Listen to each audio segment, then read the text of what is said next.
Please rise when the graduates will enter the room and give them a hand.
Please be seated.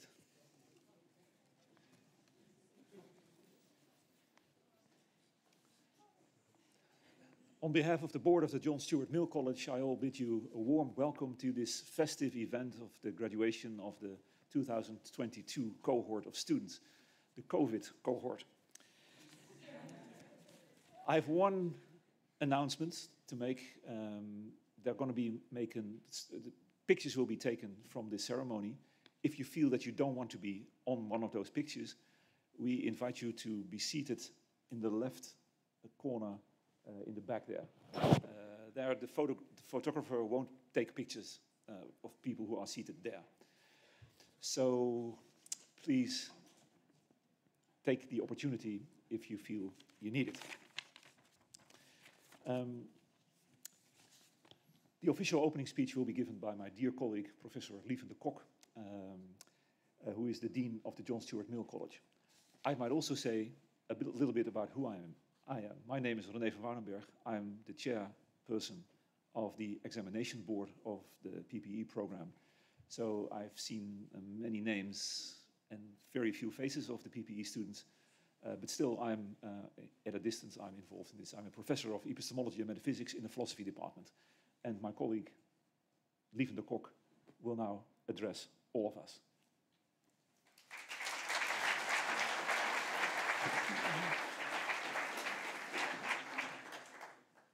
Hello, dear students of the PPE program, dear family and friends, and dear colleagues in the program. I want to welcome you to the graduation ceremony, and I want to congratulate you on a major achievement in your life. 3 years ago, you arrived in Amsterdam at our university. I was just a new dean. I remember inviting you on the introduction days, and I remember very well what I said. I had been to the Venice Biennale, and I used the slogan, may you live in interesting times. At that time, I didn't know that this is called the Chinese curse. It is apocryphal, it's not Chinese, but if you live in interesting times, well, these are not always the easiest of times. So what you've been through as a cohort is quite exceptional. We've had a pandemic, a collapse of civil liberties in lockdowns. We had a collapse of the economic system, and we ended with a war in Europe. So that's quite something to experience when you're a student, especially in a PPE program. You'll remember your student days ever as a kind of very particular period. Then there's no cohort of PPE students that has been struck by the events of the corona pandemic as yours. So we started well in the first year, but in the middle of March, suddenly exams were cancelled and all teaching went online. This was a major disruption of normal education. Lecturers had to teach online. which meant that I had to reinvent the teaching methods. Well, it took some time before we realized that we managed to do that in a fluent way, but after some time we managed. And then after some time, it became a bit tedious, all the online education, watching people on the screen. But then again, I think the way we managed to work ourselves through the whole period as students, staff, in particular the junior lecturers who've been in all these online seminars with you, I really want to congratulate people on the way we managed to work ourselves through this period. And if you look at the result, you see that it's absolutely, it went extremely well. You see in the assessment of the exams, there's no loss of quality whatsoever in the way you have been tested, the way you have gone through the program. I've been in the thesis committee, I've read the thesis at the end of the program, and as is always the case, well, we're very proud of our students, but if you read the thesis, you're even prouder. The quality of the thesis is this year exceptional as it is in other years. So very many congratulations on that. We hope you love the program and are well prepared for the futures. So your memories of the program are interesting. We see that junior lectures and seminars were very well liked. Many people have vivid memories of exchanges. You've liked discussions with fellow students. I can really understand why. I always tell the new students that the best thing you have in the college is your fellow students. You're in a very international environment with highly motivated and very interesting people from many parts in the world. I think you'll remember that this kind of, well, we had a discussion with our commencement speaker who said, what's the most interesting thing? This kind of international environment you work in, you live in, that will really shape your thoughts and ideas and the way you deal with people in the future. And all these things you're going to miss. You're moving in different directions, studying various masters in various countries, the Netherlands, but Austria, Spain, UK, Belgium, wherever you end up. Some of you take a year off, do an internship, set up a business. We are happy to see people going in various directions after finishing our program, and we hope you have acquired the skills you will need in the rest of your life. And I can only end with expressing the hope that you'll stay connected to the college in future, and congratulate you on the achievement today. Thanks.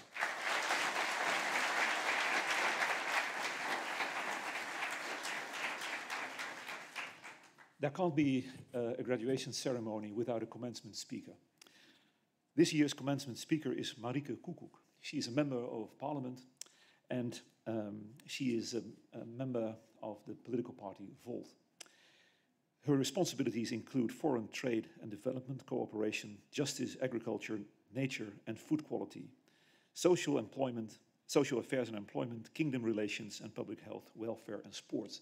So it is a bit of a miracle that she can be present here this afternoon. The floor is yours, Marieke. Be welcome.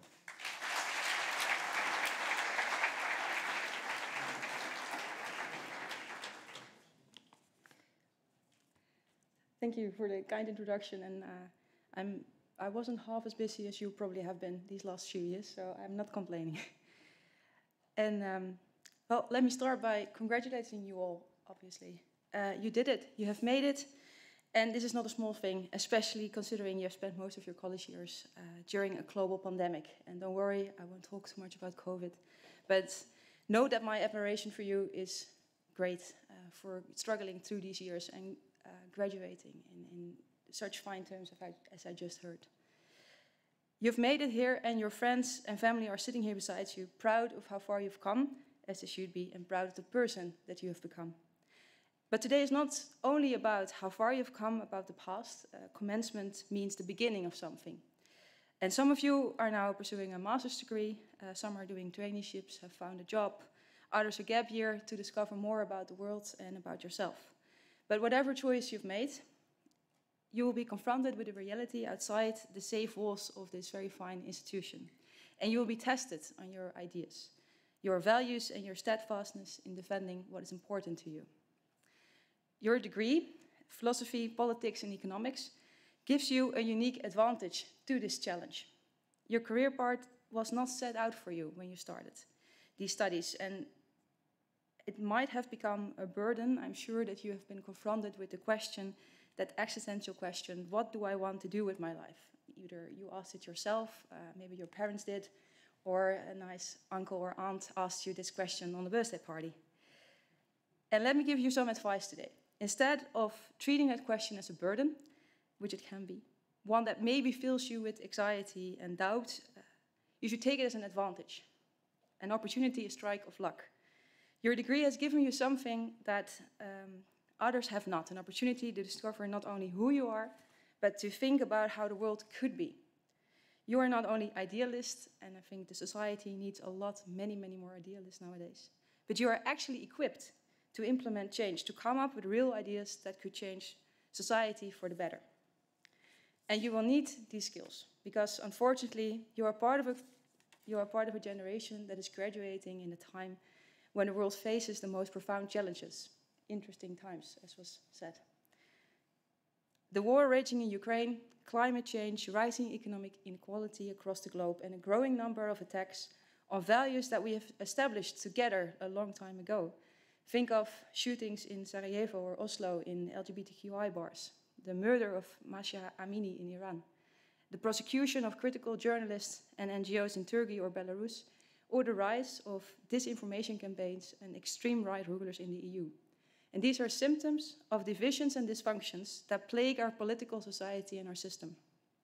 And that is why the world needs people like you, those who combine idealism with pragmatism. People that see problems, have a vision on how to solve them based on values, but at the same time are able to come up with practical solutions to make a real change. And now is the time to go out there, to go to the world, based on your ideals and values. And that is why before, when I told you that the question, what do I want to do with my life, or other questions like what should my career path be, or where am I going, should not be dreaded, but should be taken as a tremendous opportunity. This is your time. Time and time again, we see that it's the young people that go out and create new and better standards for our society, that change what is normal. And there are 1,000 ways to shape the world around you. Whether you start working for an NGO, go into politics, be a researcher, be a volunteer, work as a consultant, work at the UN or the EU. While you're working, you will find out that there are still a bunch of jobs that you haven't even thought of yet. And all of you have already had a taste of that challenge that face you outside of these university walls. Whether it was by doing an internship or an exchange abroad, and all of you know that the challenges society faces cannot be handled alone. They need international solutions. But to be able to work together in a society that is divided and polarized means first we need to re-establish trust. We need to understand our cultural differences and respect them. Treat each other as equals, and only then we can truly start a much-needed dialogue about our future. And since I'm standing here today for a group that, among other things, has also studied philosophy, I hope you will forgive me if I bring some philosophical theory into this speech. But the ideas I present here today are not new. It was Jürgen Habermas who stated in his ideal of deliberative democracy that the democratic procedure always includes that participation that is based on equality and symmetry. Loosely translated, that means that everybody should be in the discussion and they should be treated as equals, perceived as equals, and all have the same chance to initiate speech act, to question, interrogate, and to debate in an openly fashion. But it's precisely this that we seem to be lacking in our society and our political system nowadays. More and more we see in our societies racism, homophobia, as well as ethnic, class, political and religious hatred. And we see fear of asylum seekers, migrants, leading to a failing system. We saw Chinese people being harassed in the streets because of disinformation about the COVID pandemic, and we see African leaders in international organizations not being taken seriously time and time again. And we see how our democratic system fails to protect the most vulnerable in our societies. And in all these situations, what is lacking is a sense of intercultural understanding and an open dialogue that helps people to come together. Often you see people stuck in their own ways and ideas without being willing to listen to the interpretation of others or to the same values and ideas that they share. This fosters hate and adversity. And by treating someone as an adversity, they are bound to become one. And through your exchanges, through your internships, and even in your studies, and in the future work you'll be doing, you had the luck to be surrounded by international students and to have lived in societies different from where you grew up and to know and understand a different culture. And you had the luck to be really international citizens, making you better equipped than most to find solutions to the problems and to this core problem that I talked about that the world is facing today. Open-mindedness and understanding are qualities that make you well suited for a career in any international environment, but also in a national environment. Because you will see that anywhere you go, you will meet people that have different values, that might have walked a different life path than yours. And when you look for equal dialogue, you will make progress. And democracy, it only works, that's very important to remember, it only works when we remember it is all about people and not just you and I. This was really better addressed than what I can do in Obama's commencement speech in 2020. He spoke about democracy and he said, it's not always pretty, this democracy of ours. Trust me, I know. It can be loud and messy and sometimes depressing. And I think he was right. But for all its flaws, democracy is the best that we have. And therefore we have to seek ways how we can address the democratic deficit and make democracy work for its people again. And for that, I have hope for our future because it's people like you that will be shaping democracy and fighting for it. And to end my address, it's almost obligatory that I leave you with some advice. First, instead of an us versus them mentality, think about people as we and listen to each other. Because too often we look at what divides us and forget about what unites us. And the way to do that is to question, to keep asking questions, not the type of questions that you might be sometimes asking to which you already know the answer to look smart, but to really an open question. How is it going? Why do you think that? Why do you believe that? And also allow yourself to be questioned.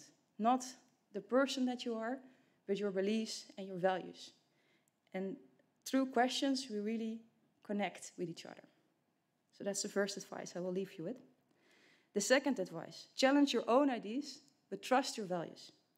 Because too often we are a product of our surroundings, our situation, and the day-to-day roller coaster of our lives, maneuvering through everything that is thrown to us. And it is important in those moments, when you feel that society is coming down at you, to stop and think for a moment, what is most important to me? I like to take some inspiration from Rawls' idea of the veil of ignorance. It is important to test whether your ideas and values hold up, regardless of your position in society. In other words, put yourself in someone else's shoes to understand where their ideas are coming from. It will help you come closer together in dialogue and forge trust. And it doesn't mean that you should give up your values. Too often we doubt ourselves, compromise our values because reality gets in the way, or we think we can progress in life if we compromise. Stop and think what you find really important and stand for that. And then finally, trust in your own ability to make change happen. It's easy to underestimate yourself, but I've seen on many occasions how small initiatives or individuals can make a difference in society, whether it is through voting, citizens' initiatives, or activism. Our world is often ruled by extrovert societies of people who are not afraid to make their views known. And the result is far too often that those who have a critical mind and who are many times in their own worst critic don't stand up. And my biggest advice is this: speak up, because your voice matters. For societal change, societal discourse, and narratives that make up our truths, you need to speak up, because that's only then what we think is normal will change. Norms will change, so do not be afraid to speak up. And do not think that your voice does not matter. Because you are the one that can create a world that lasts forever, where generations before you have failed to do just the just have failed to do just that. So thank you all for your attention. And once again, a very well-earned and big congratulations to you all.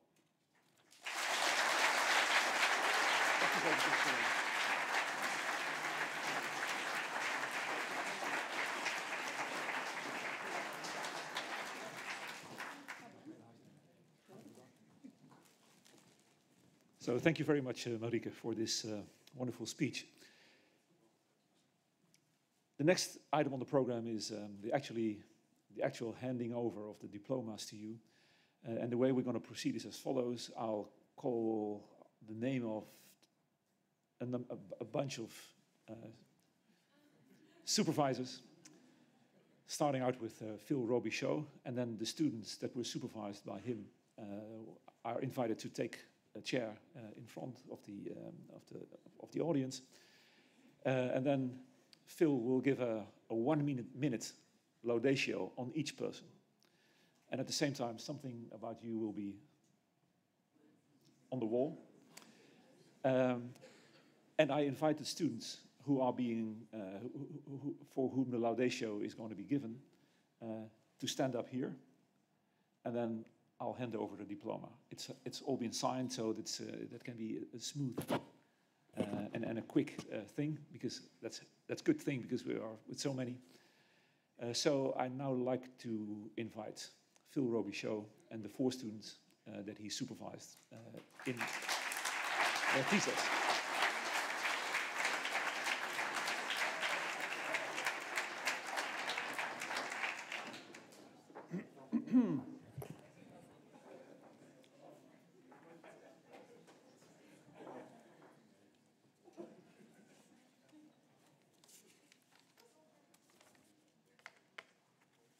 So I'll just start by saying 1 minute is tough. We'll all do our best. My laudatios, I always work with a rubric, so you'll see the rubric as it goes through. The first, do I have to click something? All right, here we go. Ivona. Okay. So there's a certain kind of thesis student that experienced supervisors know well. It's the kind of student who starts the process knowing what they want to conclude, but doesn't yet know how to get to the conclusion. Now you can imagine that this approach is like problematically going backwards, but that wasn't the case with Ivona. She was a special virtuous instance of this because of how systematically she worked at canvassing different argumentative avenues to her favorite conclusion, which was that the EU has a responsibility to reduce the amount of flying. I recall one meeting about halfway through where she developed, I think, 7 or 8 distinct ways of making her argument, and we had this fun/painful discussion of trying to figure out, okay, what makes the cut and what doesn't. Subsequent development of Ivona's thinking on the matter was really remarkable for the fact that she provided a super subtle and thorough grounding of her viewpoints, that no one reading it would know or have any clue about this starting point that she had. Moreover, Ivona never lost touch with what would be feasible in her discussions, which demonstrates to me that she means business. Ivona owes this accomplishment to her intense commitment and, I think, reliable sense of both what's feasible and morally defensible. So that's the first part. And the second part is always a lesson that I learned from my students. So here's the lesson I learned from you. There are alternatives to flying somewhere in Europe for vacation, so look for them, lesson 1. But lesson 2, embrace the context of discovery. If you're serious and not acting in bad faith, it's fine to trust your hunches and see where the arguments take you. I wish you all the best, Ivona.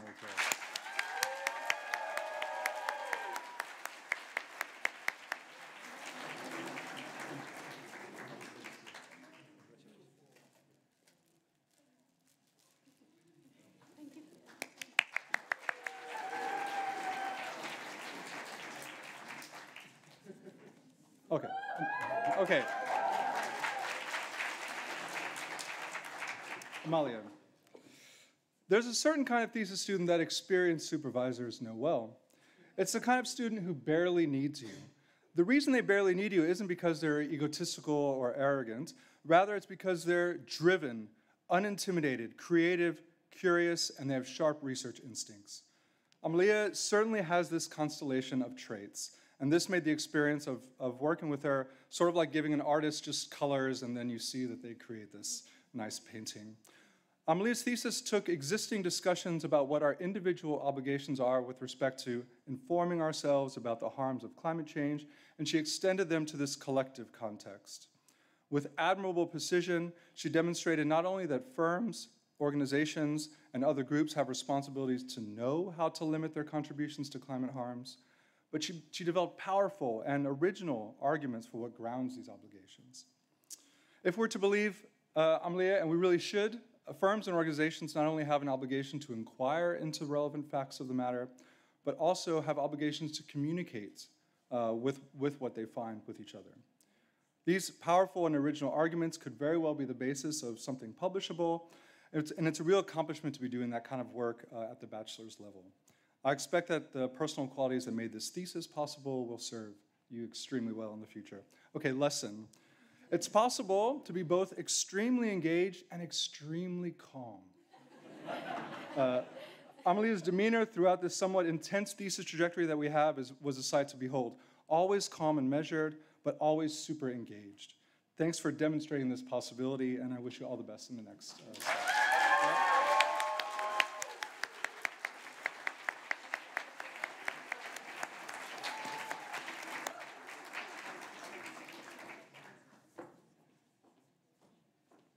Cool.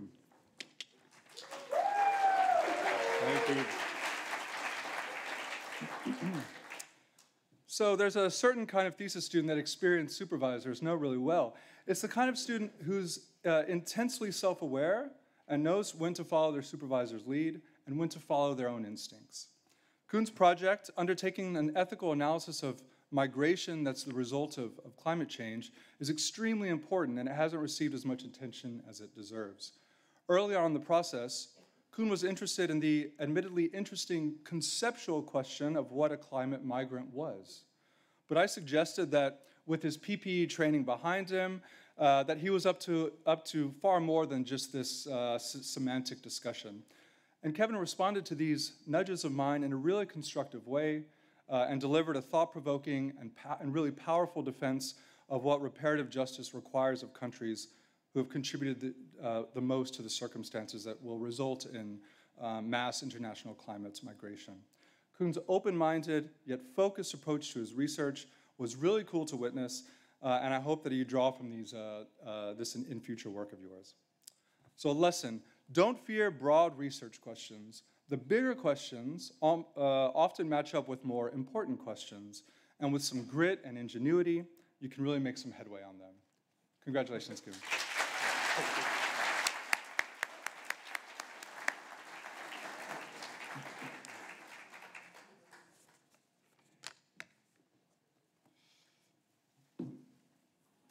Kevin?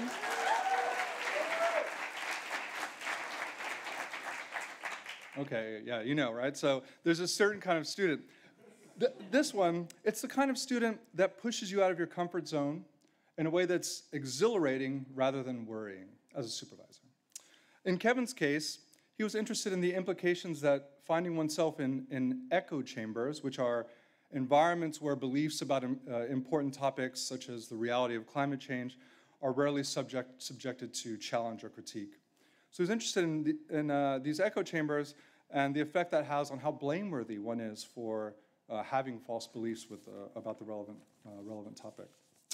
Kevin's approach to this question drew on discussions in epistemology that I was less familiar with than other issues, but witnessing Kevin's passion for the topic and his careful and systematic exploration of the debates was really a learning experience for myself and I think the whole group.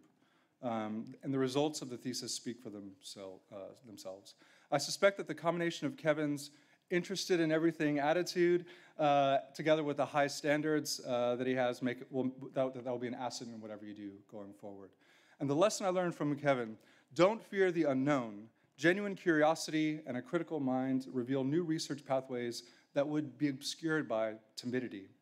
Thanks, Kevin, for challenging me and allowing me to challenge you along the way. I wish you the best in your future endeavors.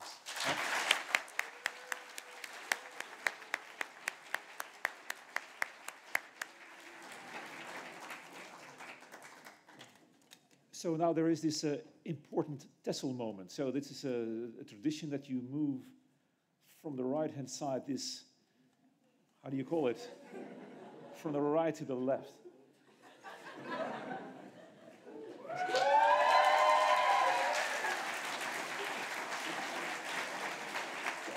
So please take your place back.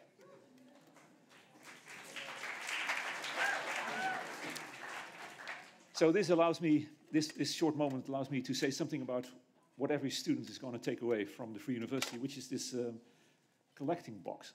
It's an icon of the Free University because the Free University was a crowd-funded university in the 1880s. So there were people of small means, and they collected cents or 5-cent pieces, and then someone would collect or empty the boxes. And actually, the Free University was built up from, it started with 12 students in 1880, and now we are over 30,000. And it's due to the diligence of many people of small means who paid for this. So we owe them a lot, I should think. Next on are the students of Aylin Kassier.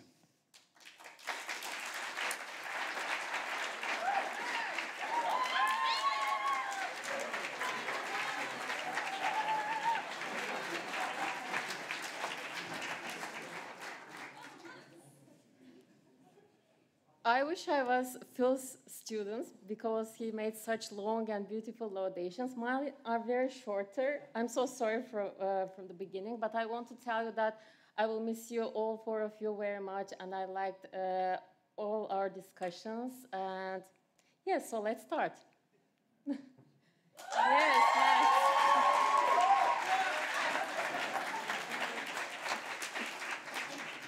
So I'm so happy to be able to know you. I will miss our discussions on autocratization and norm diffusion. You did a great job in your thesis where you successfully analyzed why growth in bilateral trade relations promotes autocratization in importing countries. And I wish you all the best in your career and in your personal life. Good luck and keep up the good work.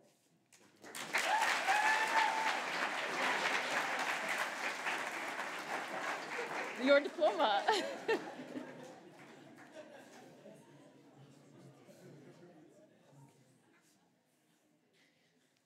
Lucas. So, you did a very great job with your thesis where you try to explore determinants of different types of populism in Italy. But the most memorable part for me was actually your dedication to know the Italian case more. You even went to Italy, you took Italian lessons, and although you weren't able to attend to some of our meetings, at the end you did an amazing job and you wrote a great thesis. So I wish you all the best and in your personal life, in your academic career, and I'm so happy to know you, and good luck.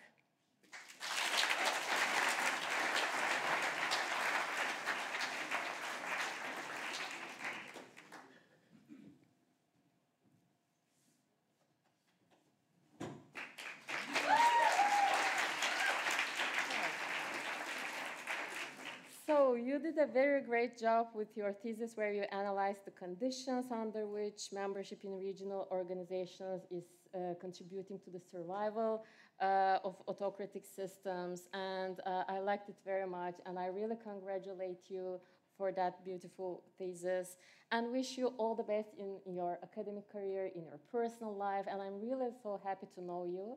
And good luck.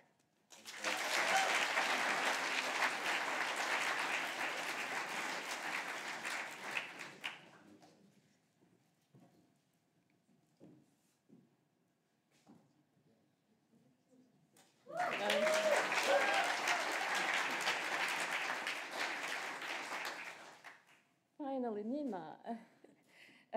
With dedication and hard work, you also did a very good job. And it was so nice to see you actually trying to answer the same research question with Max, but by using a different method and different approach. And I really liked your cooperation and coordination during all those meetings. And I hope one day, both of you, you will be able to publish that as a co-authored article so I would like to read it in the future, in the short-term future. Please work on it, okay? I'm so happy to know all of you and good luck with academic life, with your personal life, and congratulations.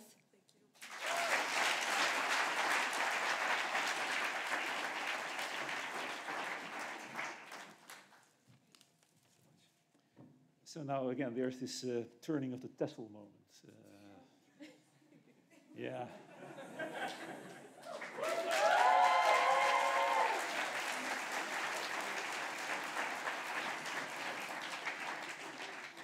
That is a messy moment in the ceremony. Next on is my colleague Lisa Bastiaan and the student that she supervised.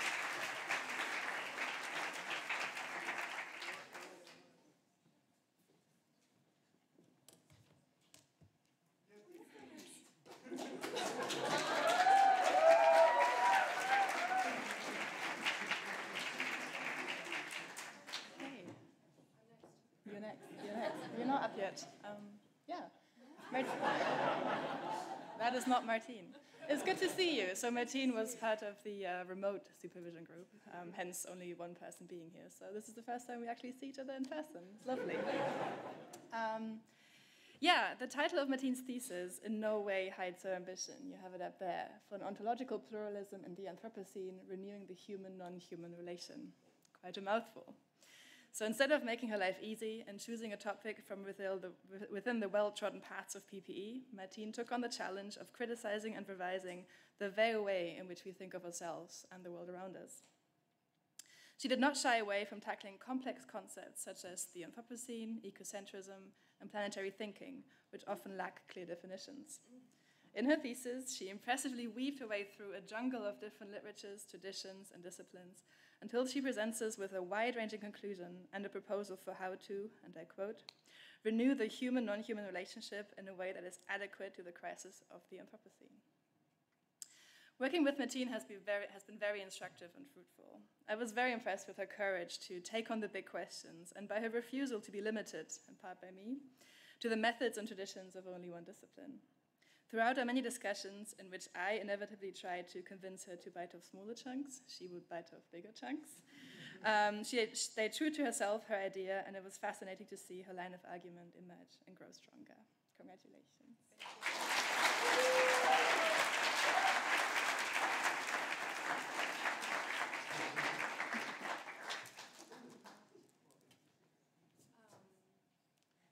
Yeah, there is also for you the messy moments.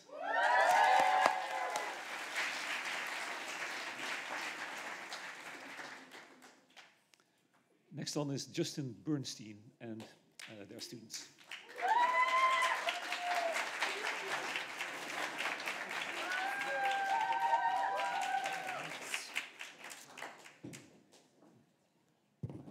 Okay. Oh, I'm starting with Svenja. Okay.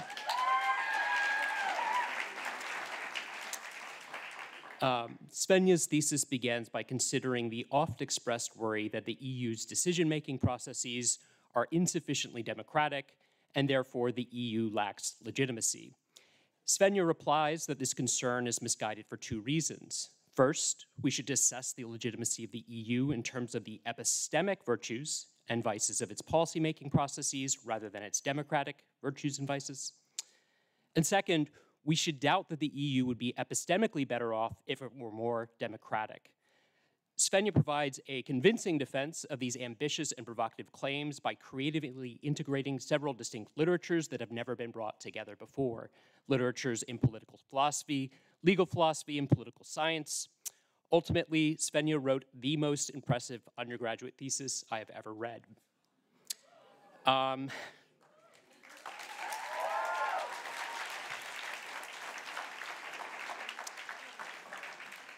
Moreover, Svenja was an exemplary advisee. She read voraciously, but never lost track of her own ideas or voice. In response to feedback, Svenja stood up for her work when objections or constructive criticisms could be rebutted, but she also repeatedly revised or abandoned passages that weren't working as well as they could have been. Svenja, Keep doing what you're doing. I look forward to reading your work in print.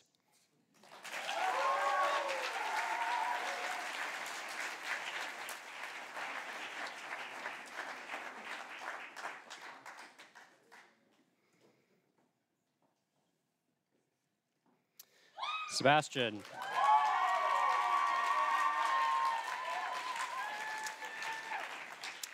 So Sebastian initially wanted to write his thesis about drug prohibition laws, but he quickly recognized that most of the things he wanted to say had already been said. After a couple weeks of very loudly despairing, Sebastian realized that some of his ideas could be applied to a relatively recent public health challenge, the overconsumption of social media. In the end, Sebastian produced an impressively original, philosophical, nuanced, and plausible thesis.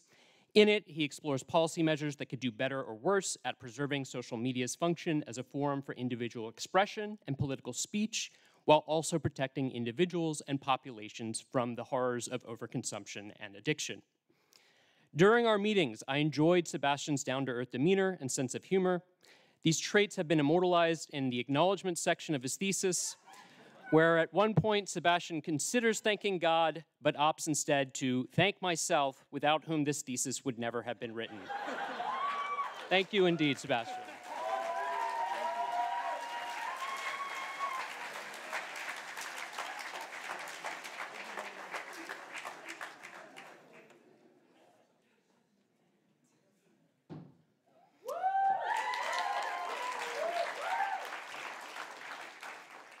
Fleur's thesis starts with some familiar problems that plague liberal representative democracies. Namely, voters are uninformed and partisan, elections systematically fail to hold legislators accountable for their decisions, and these factors often incentivize political representatives to serve powerful private interests rather than constituents. In light of these problems, Fleur considers the strengths and weaknesses of two methods of selecting political representatives: elections and selecting them at random, what is come to be known as lotocracy. Fleur plausibly proposes that using both methods to establish distinct legislative bodies will get various benefits of each method of selection while avoiding many of their problems. In so doing, Fleur advances an exciting conversation that's happening right now that thinks about why we care about elections or how much we should. Fleur exhibited an easygoing and level-headed demeanor during our meetings. She grounded our thesis tutorial group with her engaged but relaxed presence. Additionally, I respected her commitment to a healthy work-life balance, which is all too rare at this time of year. Fleur, I'm confident these strengths will continue to serve you well.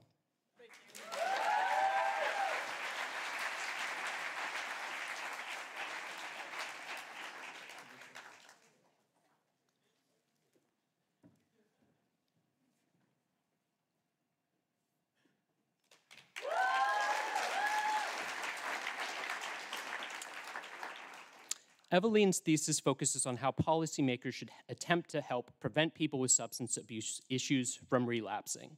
Eveline impressed me by the sheer range of literature she consumed in the course of producing her thesis. This literature included debates about paternalism and John Stuart Mill's harm principle, different views in the philosophy of action and psychology about the nature of addiction, and public policy debates about effective responses to substance abuse disorders. Throughout her thesis, Eveline explores an interesting theme. Policymakers should pay attention to how one's physical environment can contribute to relapses into substance abuse. Eveline took on this project with courage and determination. I appreciated her perceptive contributions to our thesis tutorials, her thoughtfulness, and her willingness to read so widely. I also appreciated it when, along with returning a book I lent her, she brought me a bottle of wine on behalf of the thesis group, along with a note that recommended that I drink the wine while assessing the group's theses. Thank you, Eveline.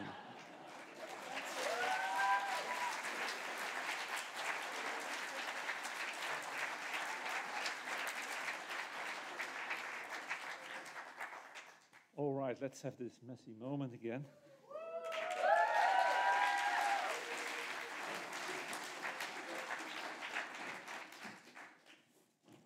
Next on are the students and the person of Wijnand Kastart.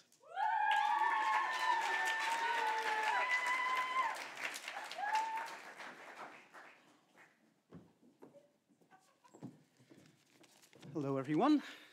Good afternoon. Happy Friday. As my wonderful students know, I do not belong in this century, nor do I belong in the previous one. So rather than reading my laudations from my phone, I'm just going to read it from this piece of paper here. Okay. First up, Julia.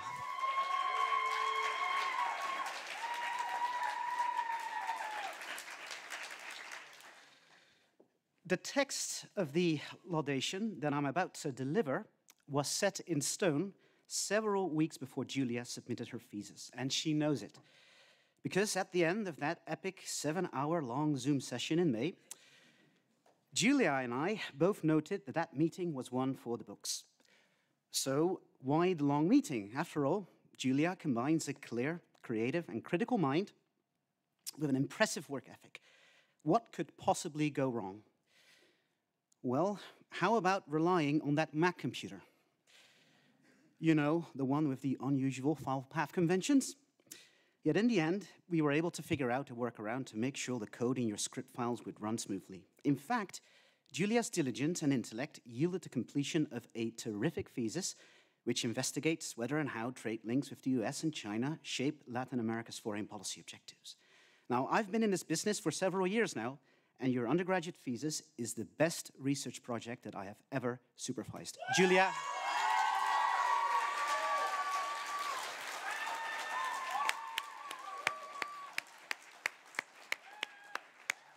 Julia, congratulations. Congratulations, well done.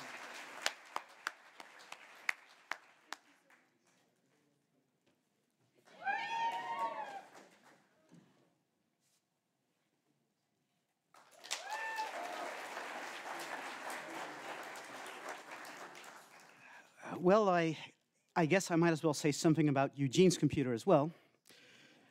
In all seriousness, on numerous occasions, your kind offer to allow us to use your computer's microphone for the Zoom tutorials saved the day. The same applies to the delicious blueberry pocky sticks that you brought along to one of the tutorials to celebrate your birthday. I also fondly remember our conversations about animation and your own works of art, which you always sign with Akira. Your thesis merits this signature as well, because you did a superb job of validating your descriptive claims about the complex transnational links between the US and Latin America by estimating several latent class analysis models, which, just like blueberry pocky sticks, is heavily underrated in the discipline. Collecting your own data, by the way, is not, which is what you did as well, which is impressive. All things considered, I am not surprised that you are currently pursuing a graduate degree in political economy at the University of Amsterdam. Eugene, congratulations.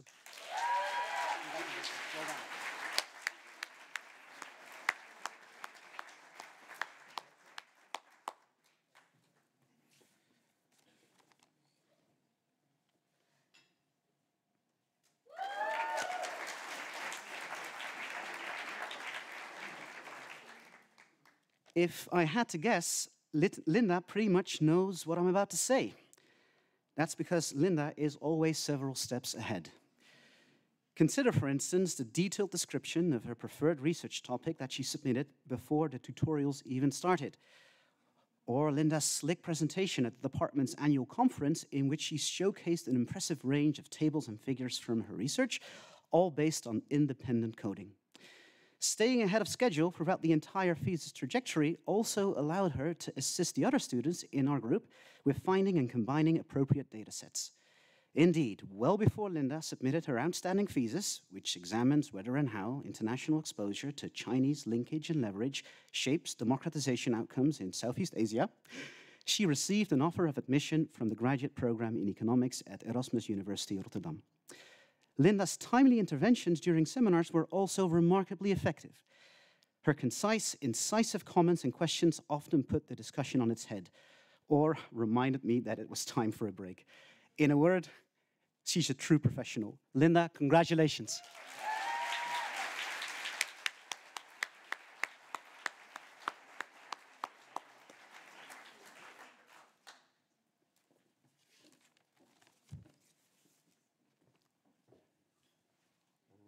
The turning of the test.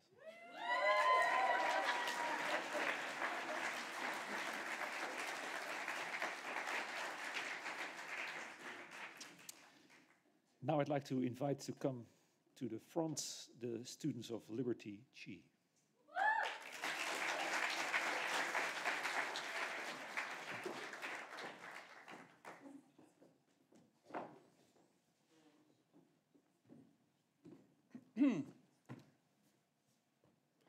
I'm not Liberty Chi, but I'll be reading some words about the students.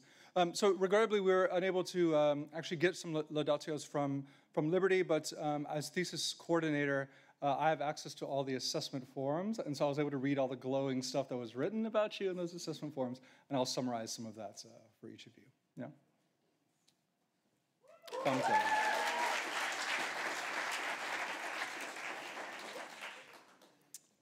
Famke. Yeah.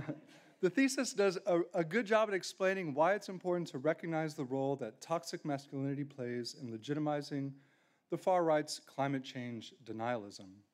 The thesis combines insights from politics and philosophy in incredibly convincing fashion. It's an ambitious and fine thesis which offers interesting perspectives, and it's clearly the product of hard work and serious thought. Well done. Congratulations, Famke.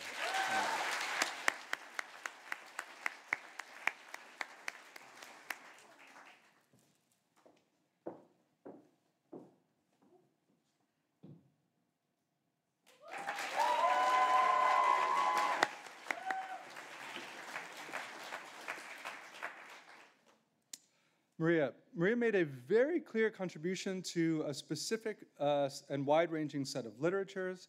The argumentation in the thesis was very strong, synthesizing disparate data in an easy-to-understand and convincing narrative. This is an excellent thesis that far exceeds the standards I would expect to see at an undergraduate level. Great job. Yeah?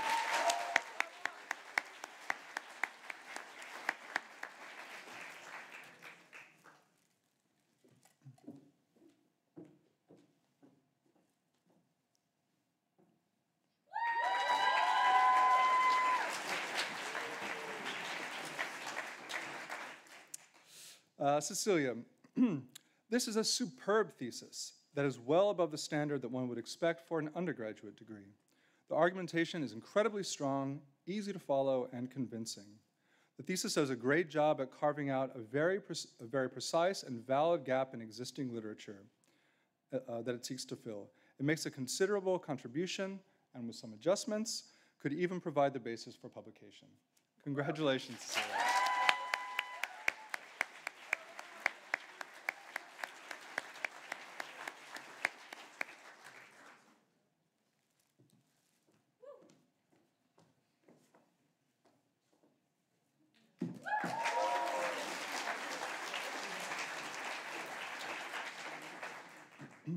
Finally, Camilla.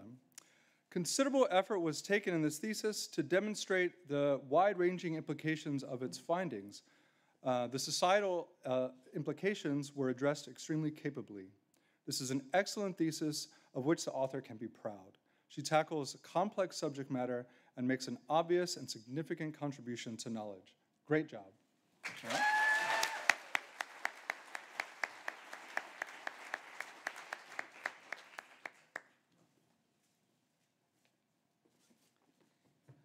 Thank you, Phil, for being a stand-in. And this is the moment. Right.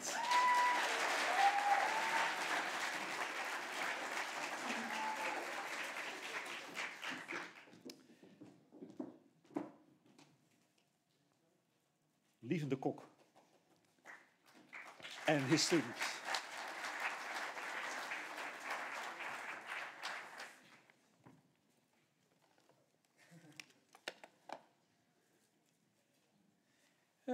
So dear Stijn, welcome back. It's a year since the thesis was finished. You did not finish this year because you were one of the victims of the corona crisis, not being able to have an exchange, and you opted to do that this year. But I still remember very vividly the discussions we had. It was just after one of the very first corona waves where we could get back and had very highly stimulating discussions in our group.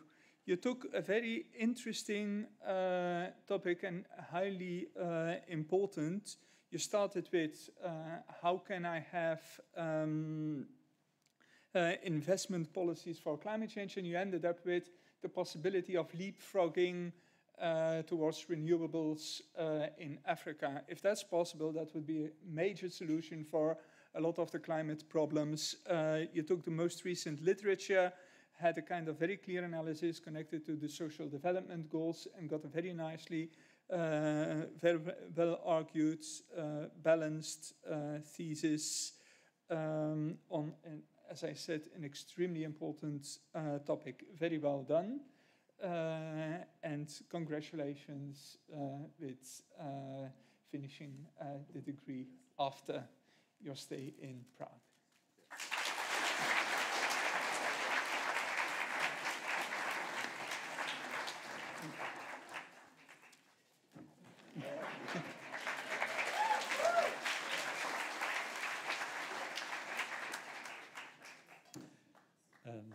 The students and the person of Shaklar Dede.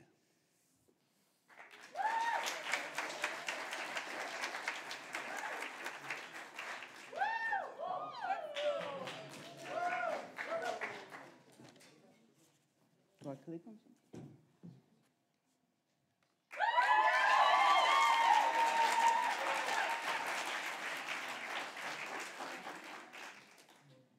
Giorgio Maria Capuzzello. That's me. AKA Joe.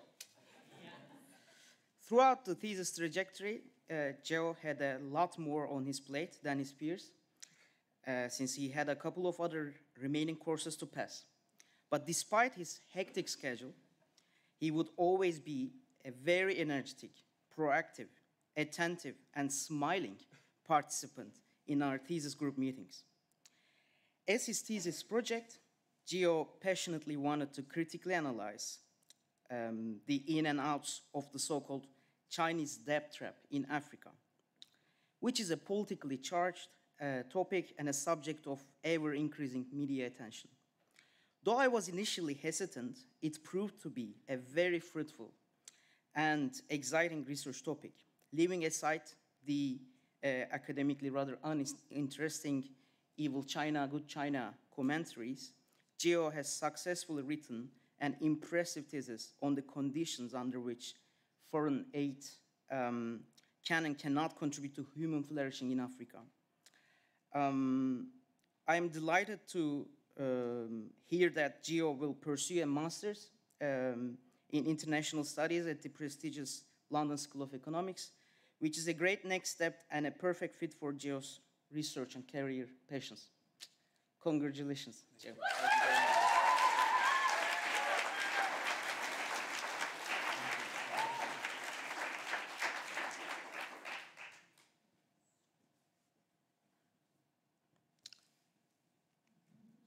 Oh, another John Stuart now.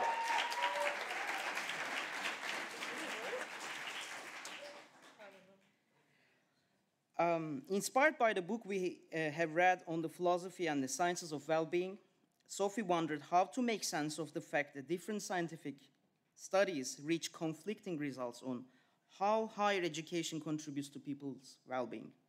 This problem is aptly labeled in her thesis as the so-called happiness education paradox. This ambitious research topic has led Sophie to acquire a thorough understanding of the foundational and methodological issues in conceptualizing and measuring well-being. Though it was a challenging project, Sophie successfully produced a very well-informed and interesting conceptual analysis and a well-thought philosophical take on the subject. Throughout the thesis trajectory, Sophie struck me as a careful reader, a good listener, a constructive, curious, and hardworking, mature student, and perhaps most remarkably, a deeply reflective person. It has been a true pleasure supervising Sophie's thesis and holding a reading group with her. Armed with her patience and thoughtful attitude, I'm confident that Sophie will pave her own way for a bright academic and non-academic future. And I'm glad to hear that you are now pursuing a master's in behavioral economics at UFA. Great.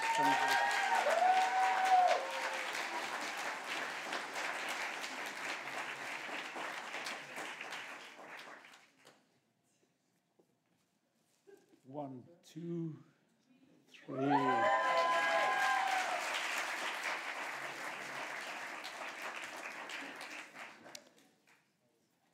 Finally, John Hogan and the students that he supervised.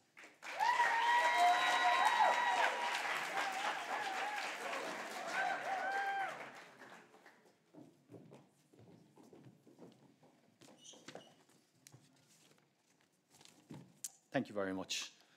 It's lovely to see this group again. They're the reason why I think supervising PPE theses was the favourite part of my job last year. You were an absolute delight to supervise, all of you.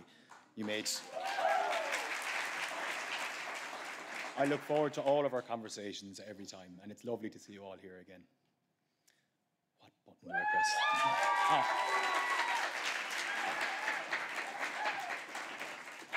Elsa, you wrote a very impressive thesis that focused on an issue, the return of cultural artefacts that were stolen under colonialism, that's received insufficient attention from scholars of international relations, and you proposed a really innovative way of addressing some of the key questions that this topic raises. For both Elsa and myself, one of those questions is not, should the artefacts that were stolen be returned, as there seems to be only one ethically sound answer to that question. Instead, you tackle questions such as, to whom should they be returned? The peoples from whom they were taken, or the states that were established around them under colonial rule? And who should make those decisions? For answers, Elsa drew inspiration from the African Union security architecture, and you produced a really convincing thesis. Your passion and dedication were apparent throughout our many discussions and meetings, as was your commitment to helping your classmates through their own thesis writing process. You were a pleasure to supervise, and you should be proud of the thesis you produced, just as I'm proud to say I supervised it.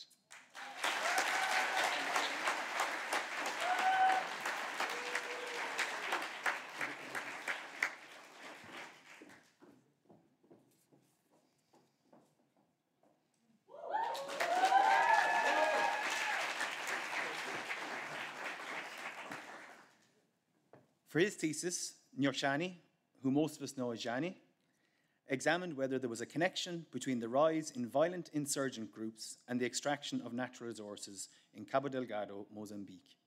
Linkages of that sort are usually cited in discussions about the so-called resource curse, but Jani really got into the different constituent parts of that broad claim and found that while certain aspects of the curse claim are convincing, other parts are less so. That appreciation for nuance is one of the things that made this a really impressive piece of work. And that impression is added to even more when one accounts for the difficulties that any researcher would have in accessing useful data about these groups in Cabo Delgado and what motivates their actions. You showed a really dogged determination, drawing upon academic literature, media reports, NGO studies, and having discussions with people who could offer valuable insights. And the fruit of your labours are there to see in a thesis you can be really proud of. You were a delight to supervise, Jani. I really enjoyed our conversations, both during and after your thesis writing process. Well done. Thank you very much. Oh, you're most welcome.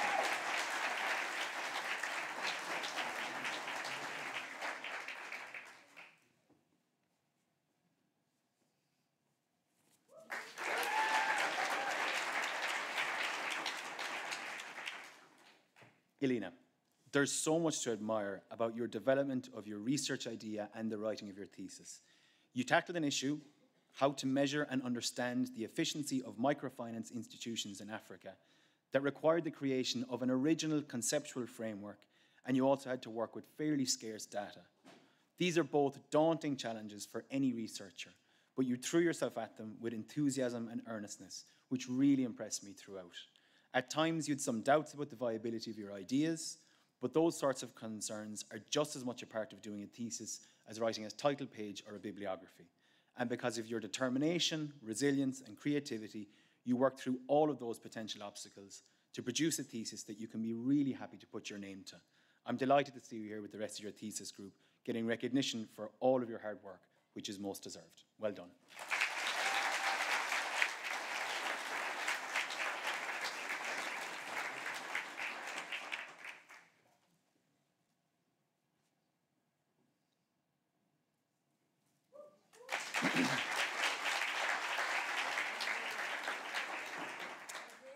Paika, you embody why I was so lucky with this group of thesis students that I supervised this year.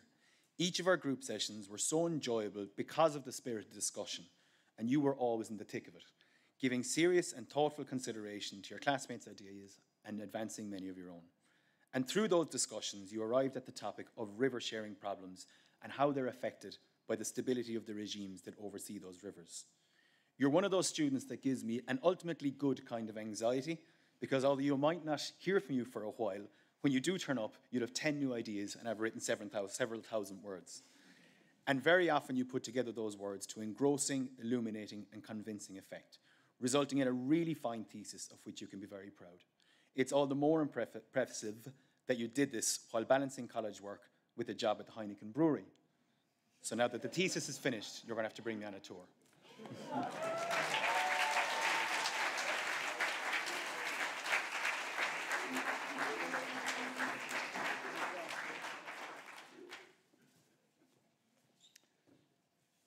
All right, and there is this turning of the tassel.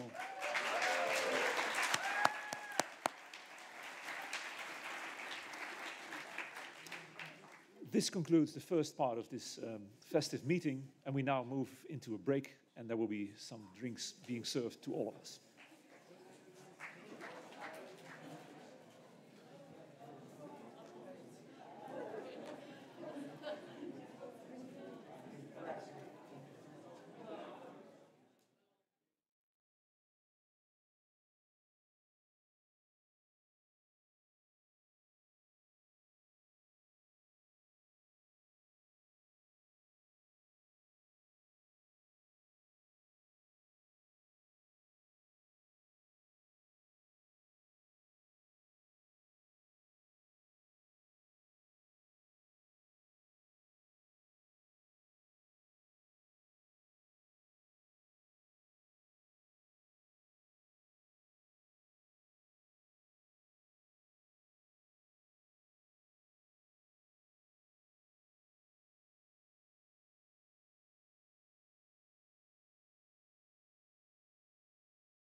Yeah, those are marvelous pictures.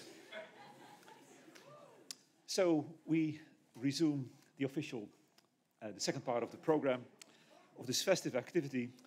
There can be no graduation day without a valedictory speech.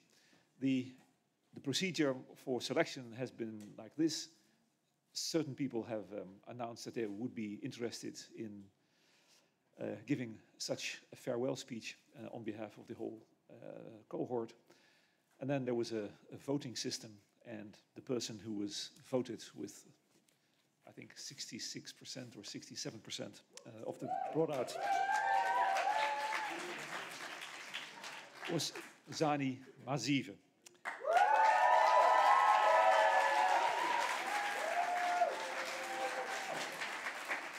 And my excuses for probably pronouncing your name wrongly. It's okay. It happens a lot. So yeah, it's Nyo Shani, but most of you know me as Shani. And yeah, first of all, thanks a lot for voting for me. I appreciate it. And given that you've voted for me, I guess you know what you're in for. So yeah, let's just start. Yeah, here we are. Look at us. Graduated, PPE in the bag.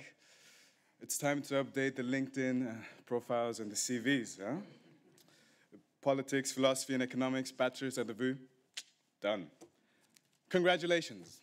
I want to congratulate all of us.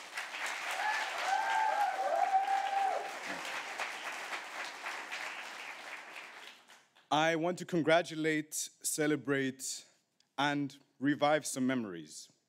I want to congratulate for all the times we have achieved academic excellence and hope you're proud of that.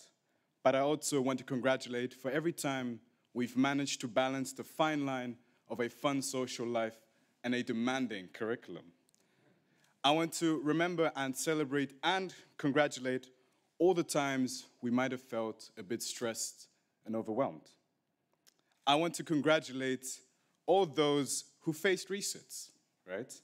And those who might have feared that they might not experience this moment today where we try on these fancy hats that have withstood the test of time. I want to congratulate all of us, and I hope you're proud of yourselves. So, today we're all seated together. And for us to sit here together and achieve this bachelor's, we received some help. So I want to thank all our support systems, friends, families, colleagues, mentors, roommates, who celebrate this day with us today, either in person or in their hearts, and who were there when we were sometimes a bit vulnerable. Thank you.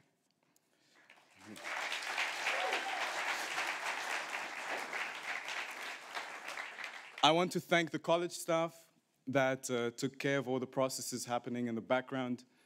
So we students only had to meet obligations, which is study and pass exams. Yeah, thank you, Leven, thank you, Roland, thank you, Phil. Thank you, all the heads of departments. And yeah, thank you, all those who responded to all of our emails, of which we sent many. Yeah.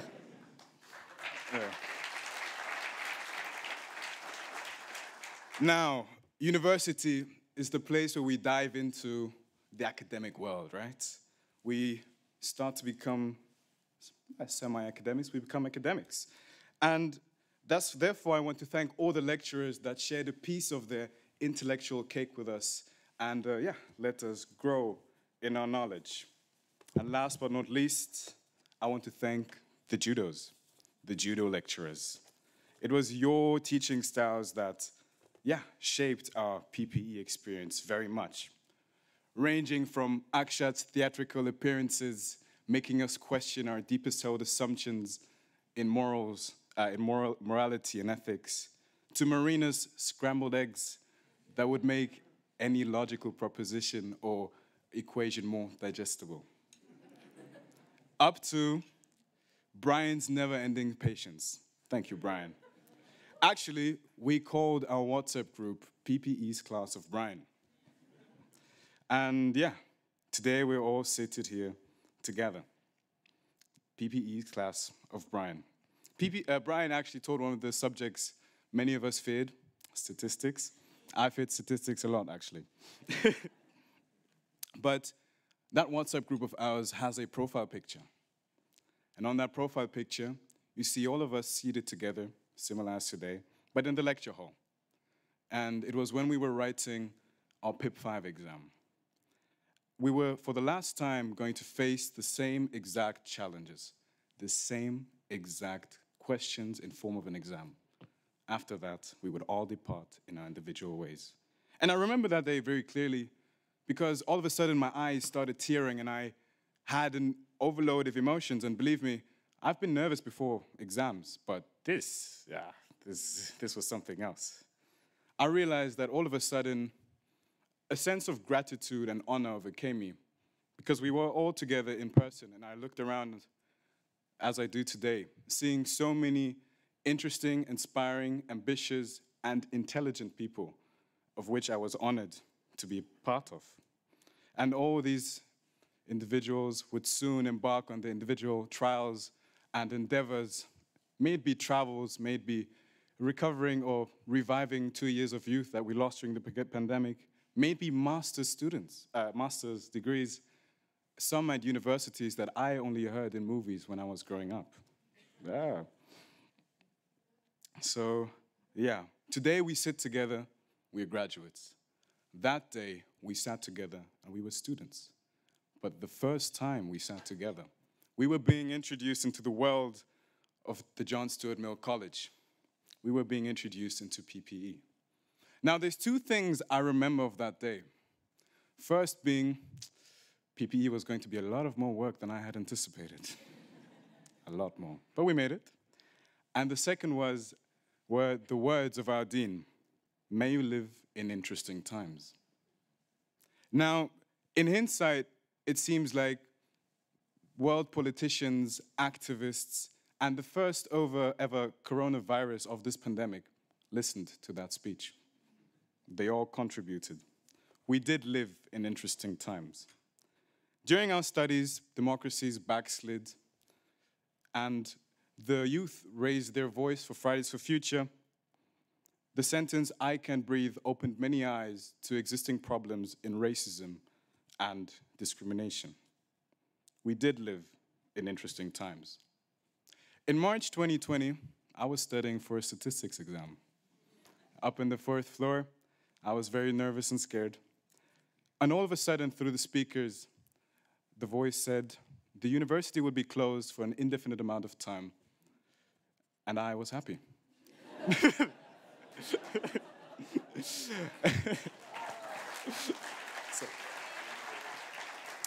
So everybody in that study area packed their bags. We thought we had just won the lottery, extra study days for statistics. Like this, we're going to ace the exam. Little did we know that we were soon going to enter the world of PCR tests, Zoom lectures, and online proctor exams. At this point, I want to thank all the tutors and the lecturers who had the patience every time we had our cameras switched off. Thank you. And yeah, the interesting times would continue for quite a while. We would come back to in-person classes. And even though the interesting times continue even now, our bachelor's has come to an end. In this time, we have studied, we learned, and we grew. We studied statistics, Mill's-Harm principle, different political systems, and we calculated numerous equilibria. We combined the three perspectives. We could now ask, what is politically feasible, what makes economic sense, and what are our philosophical assumptions beneath it? Now, how has that shaped us, these 3 years of intense study? Do you remember PPE's slogan when we started? Yeah, educating the leaders of tomorrow. And I'll be honest, the first time I heard this slogan, I thought, I'm very pretentious.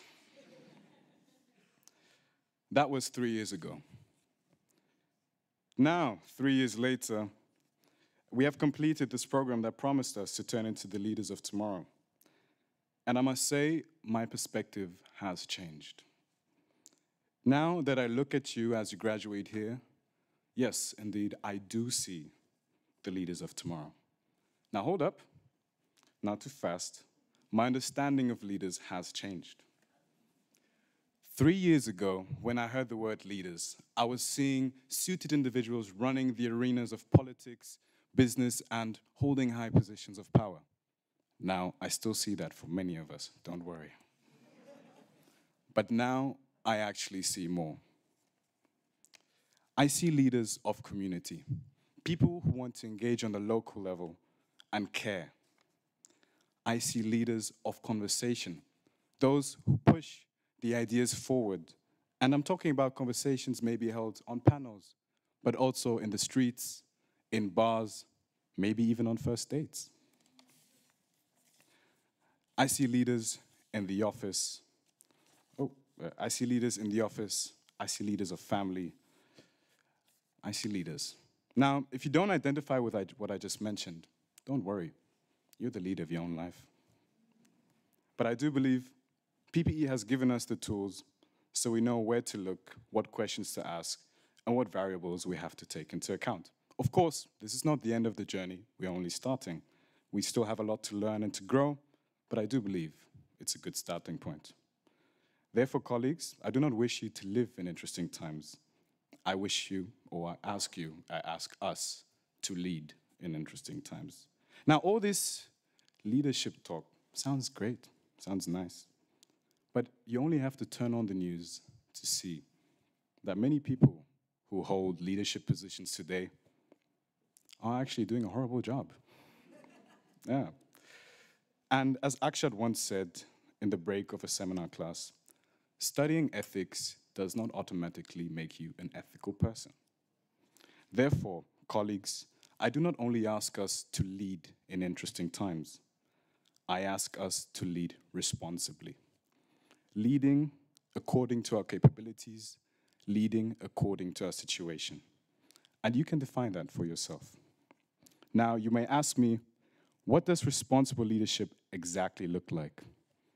I think after the 3 years of studying, I'm convinced we have obtained the academic and the analytical tools.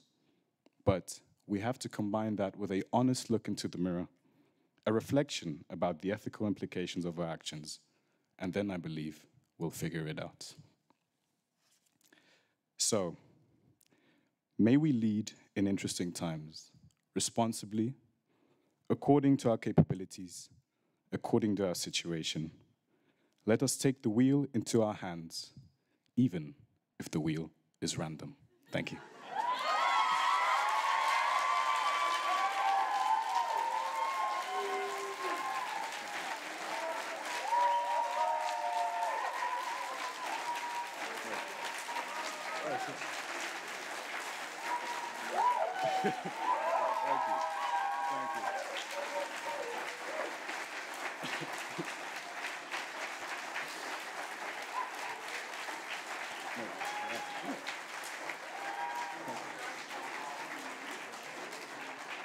I am unbelievably thankful and grateful of having been part of this year, and I'm seriously looking forward to the moments where I turn on the news and I'll brag to the person sitting next to me, oh, I studied with them.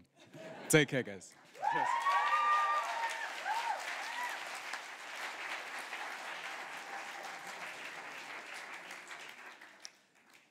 Well, thank you very much for this wonderful speech. Now we continue with the handing over of the diplomas and with hearing the laudatios. And the first, or the next batch will be the students of René ten Brink, I believe.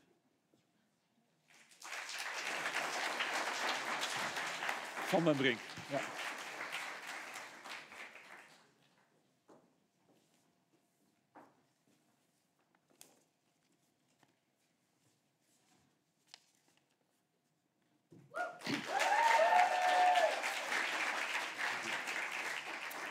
Disip, congratulations with your PPE bachelor degree. You wrote an excellent bachelor thesis on the philosophical foundations of axioms for allocation rules in fair division or claims problems, in particular focusing on different expressions of proportionality. The results and discussions in your thesis are very interesting food for thought. Providing philosophical foundations for axioms of proportionality, you came with an original way to look at solutions for claims problems, and eventually you showed that the Talmud rule stands out in that respect. Combining economic literature on claims problems with philosophy literature on proportionality, and also combining a formal mathematical analysis with a very strong discussion resulted in a thesis with a very strong multidisciplinary PPE character. So from the beginning in the tutorial session, it was already roughly clear what would be your topic, that you wanted to combine economic claims problems with proportionality. But you had many ideas, and at some moment the challenge became to drop some of your ideas and to focus on something that would be feasible within the limits of time and the words that you have for the PPE thesis. You did an excellent job, and you wrote a deep and enjoyable to read thesis. Congratulations.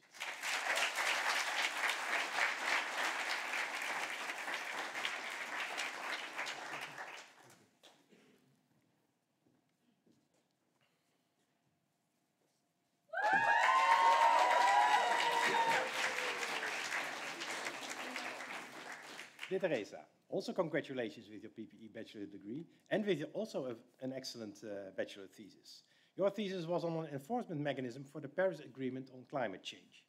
You extended the known model with an enforcement mechanism and specifically addressed the question how such an enforcement mechanism for the Paris Agreement could look like and whether it would induce the members to comply with their target emissions. Moreover, you argue that implementing this mechanism requires that the members are willing to finance a new entity that will act as enforcer. Very interestingly, you show that in equilibrium, emission levels are lower in your model as in the basic model reflecting the Paris Agreement. In this way, you obtain interesting theoretical insights that also are relevant for establishing commitment when forming international agreements like the Paris Agreement in practice. So, and finally, you illustrate your model with the data collected on 7 countries. Now, your thesis process was very steady from the beginning. You started with a basic model with a good literature review, and then step by step you extended the model, and each time obtaining more rich conclusions, ending in this very beautiful thesis. Congratulations.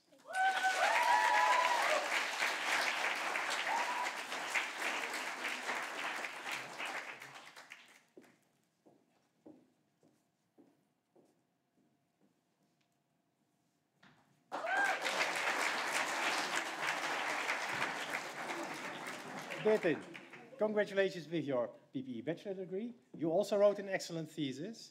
Your thesis was on measuring the power of an ultimate kingmaker in a voting body.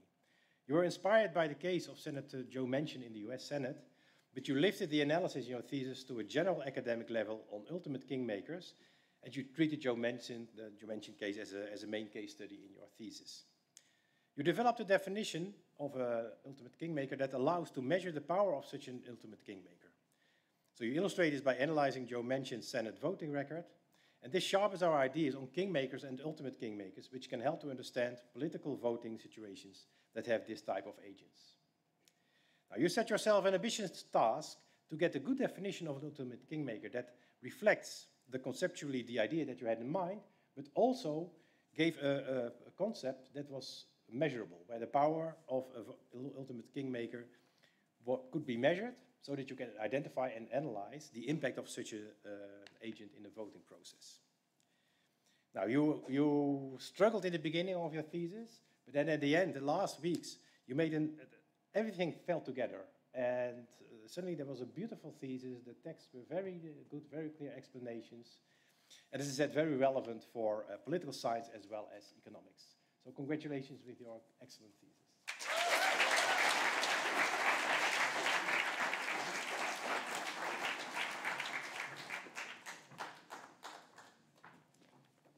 So, and then please take the Tessel moment.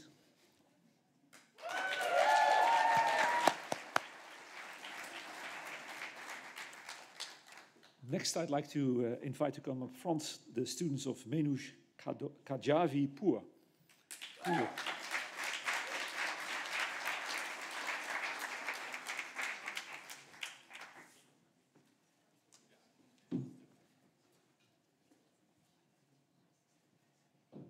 Great to see you all again. Welcome. So we start with David. Yeah.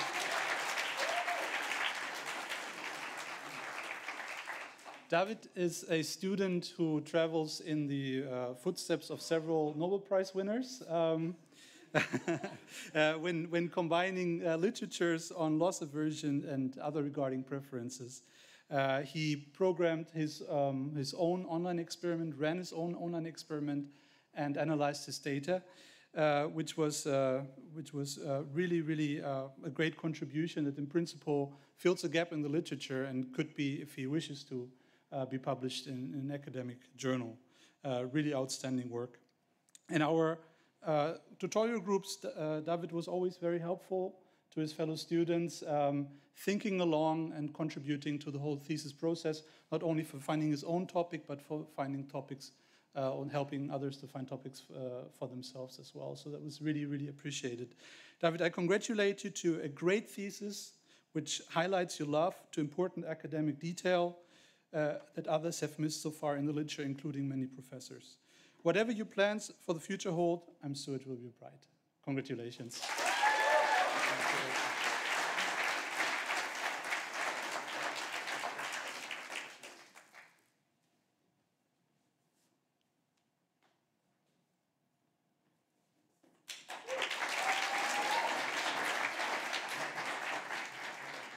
Peter wrote his thesis on a novel experimental economic design that can answer the question, what is the impact of the monetary extrinsic cost of lying on lying aversion?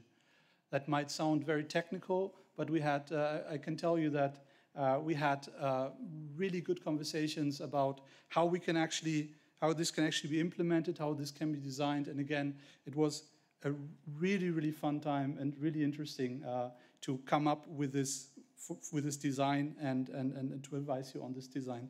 Peter was digging deep into an important literature on behavioral economics and social psychology.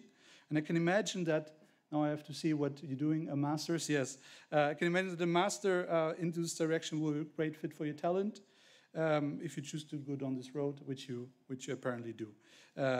His activities in our thesis group were greatly valued by all fellow students, and I wish you all the best for your future. Congratulations.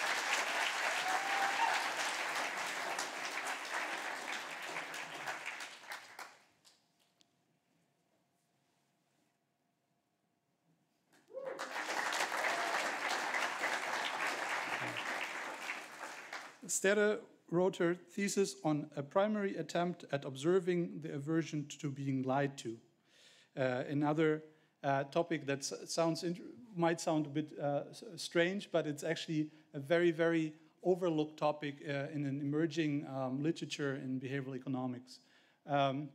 You can already, so Sterre's thesis was graded 8.5, which is a very good grade if you're not familiar with our grading system here. The way that she formulated her thesis title, a primary attempt at observing and so forth, already shows you how humble she is in the work she's doing and what she claims she found out. She was very diligent in identifying her research topic, and then she not only did that, but she also, again, ran her own experiment. But then in a lab setting, we actually, for that, traveled to Germany to an experimental lab to conduct a study there. She programmed it herself. She analyzed the data herself and wrote the thesis herself, which is a really great accomplishment in the short time that you all have for writing the thesis. Over and again, Sterre asked me to challenge her to make her thesis excellent. I challenged you, Sterre, and you did. Congratulations. I'm not done. So, Sterre, you can be proud of your achievement, and I congratulate you sincerely. It was great working with you, and I hope to learn more about the path. We already talked in the break about the path that you're going down now in Leiden and also for your master's studies. With your creativity and positivity, the sky's the limit. Congratulations.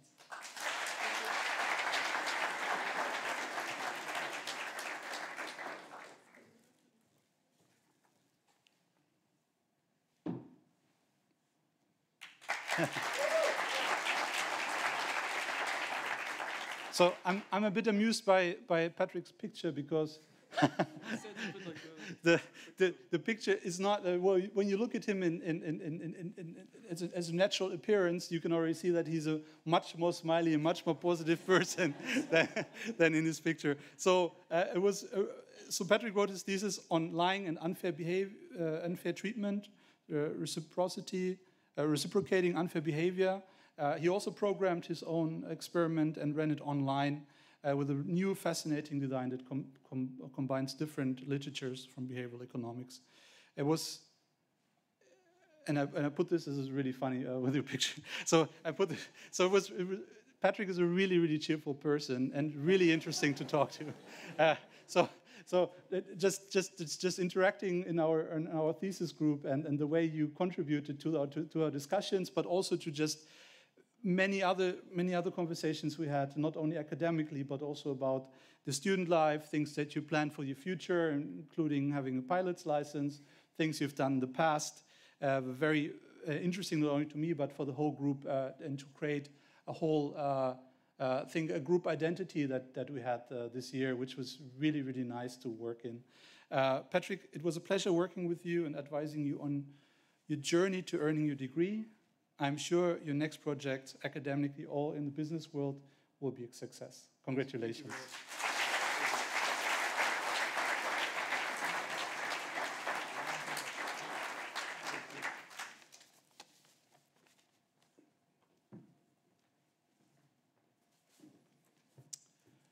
Yes, go for it.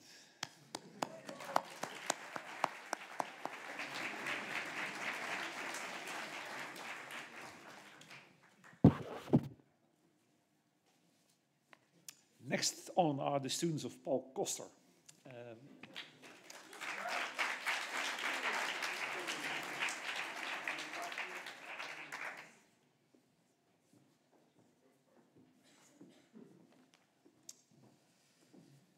Good afternoon, my name is Roland Luttens. I am one of the 3 PPE program coordinators, and it is an honor and a privilege to read out the laudatios of 2 of my economist colleagues who could unfortunately not be here today, one of them being Paul Koster. Dear Xavier, Dico, and Dan, as I am recovering, I unfortunately cannot attend the PPE ceremony and celebration. It was a joy to have you in the thesis group where we discussed the book, The Bias That Divides Us, and the assumptions behind panel data analysis. Your contributions and the conversations were insightful and fruitful. I now will turn to the laudatios, starting with Xavier.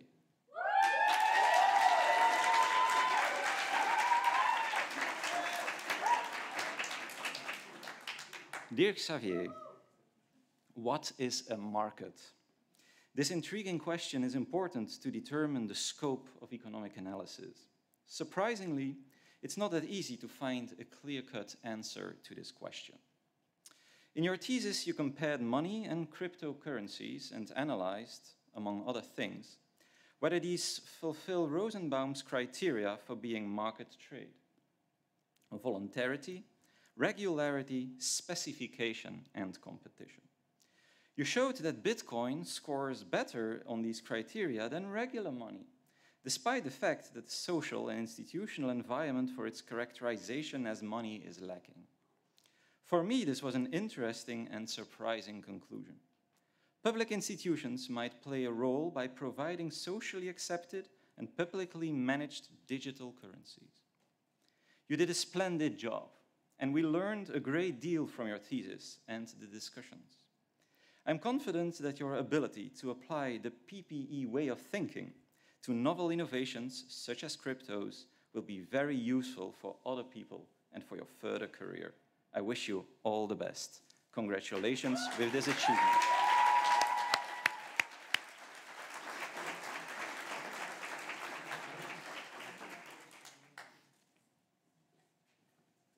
I think we proceed with Dico.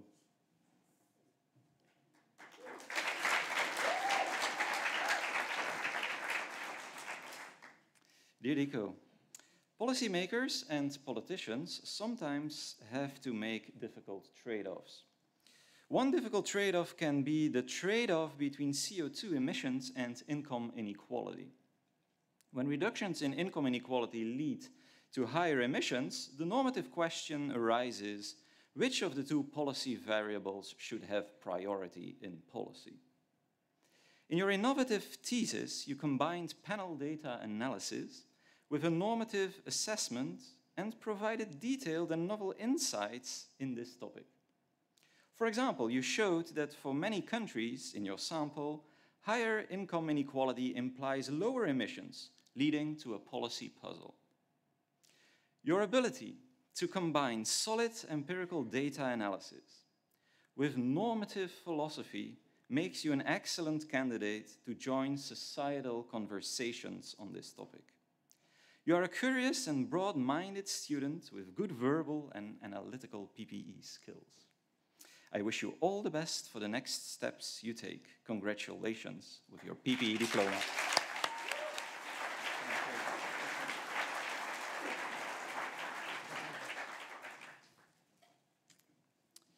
And we conclude with Dan.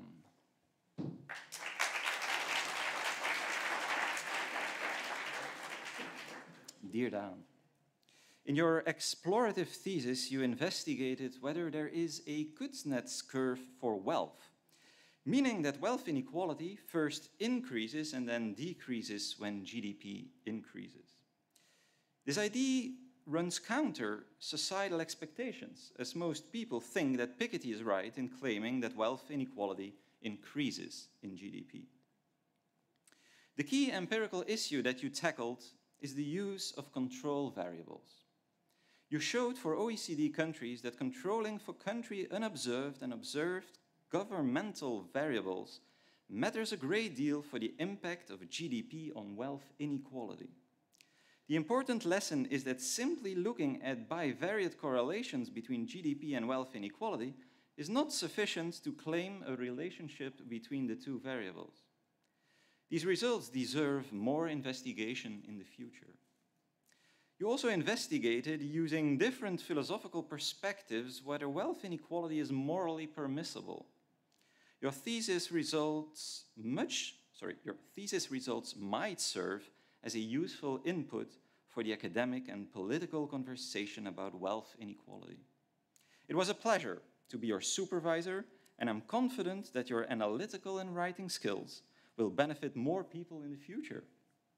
You were always well prepared, curious, to the point, and dared to take risks during the trajectory. We learned a great deal from your work. I wish you a joyful further journey and want to congratulate you with this great achievement.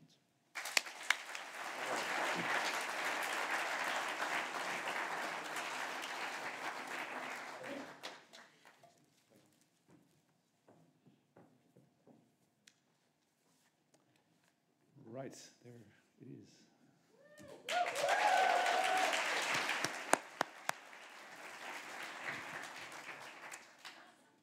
Now I invite Christian Kreinen's students.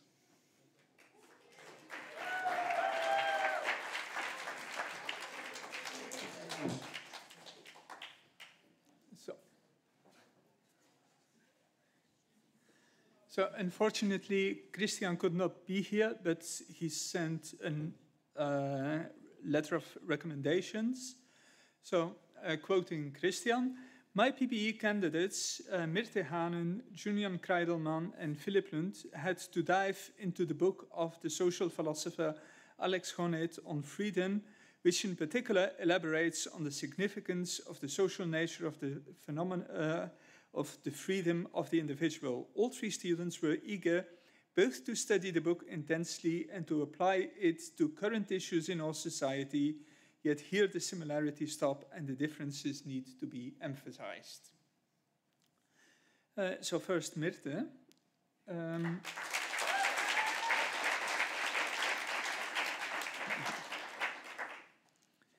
If I remember correctly, when we started, Mirte in the first instance was interested to apply Honneth to the problem of housing of students, but soon found out that the text did not fit at all to her philosophical intuitions, basically adhering most postmodern relativism or subjectivism, as Honneth expressed very strong convictions about freedom as an objective value. Now, a very philosophical turn took place in Mirte's mind, as instead showing an attitude of escapism, she started to think through Honneth's conception, while at the same time kind of washing her own philosophical brain. As a result, she came up with a rather fundamental and interesting philosophical thesis, a comparison between the social freedom of Honneth and the capabilities approach of Martha Nussbaum and its impact on universal human rights, that also clearly expresses the struggle with her own philosophical convictions. So congratulations.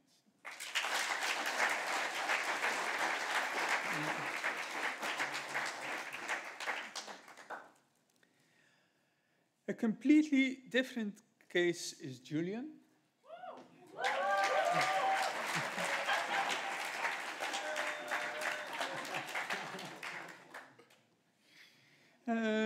Who from the start knew exactly what he wanted to do and rightfully expected that Hunnet's work would be the means to achieve the end. For that reason, Julian studied the book and then also other relevant literature of Hunnet with an incredible energy and eager to learn. My task was to make sure that Julian was addressing the relevant issues. However, as I received his thesis on social freedom, justice, and the politics of mutual recognition and assessment of indigenous freedom in Canada, the quality of this thesis clearly exceeded my expectations by far. He offered a truly remarkable in-depth analysis of the issue at stake. So congratulations.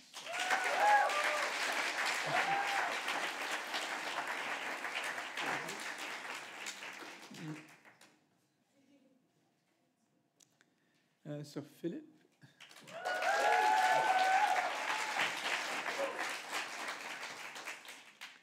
Philip turned out to be a kind of mix of Myrthe and Julian. In the beginning, he was very quiet, apparently like a sponge absorbing what was discussed, enriching it not with many, but always with very to-the-point remarks or questions. I was wondering whether Philip would produce something convincing with regard to the literature of our seminar, but then, like a tiger who has been patiently waiting for his quarry, he came up with an idea that from then on completely ruled his intellectual activities. He scrutinized the relevance of Hunnet's theory of critical assessment of social media, an issue that Hunnet himself seems to have forgotten. Philip's The Changing Media Landscape, an analysis of the effects of social media on the democratic public sphere and on social freedom, enriches Hunnet's theory of freedom substantially. So congratulations.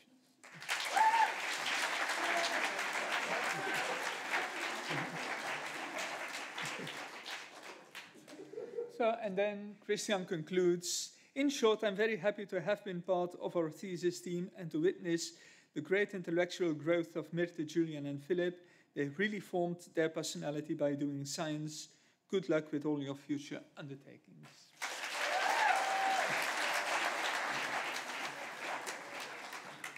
All right, here is the Tessel moment.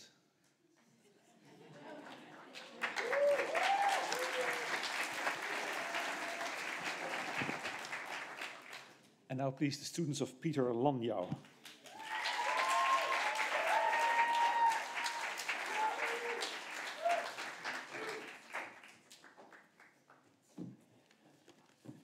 So I think it's important to start off by just making the point that when you're a supervisor of 4 students, like the 4 students we have here, it's the learning process really is not one way only. I spent a good number of weeks working with these students, and I came away much enriched by the whole process, and it was a really enjoyable and important period, I think.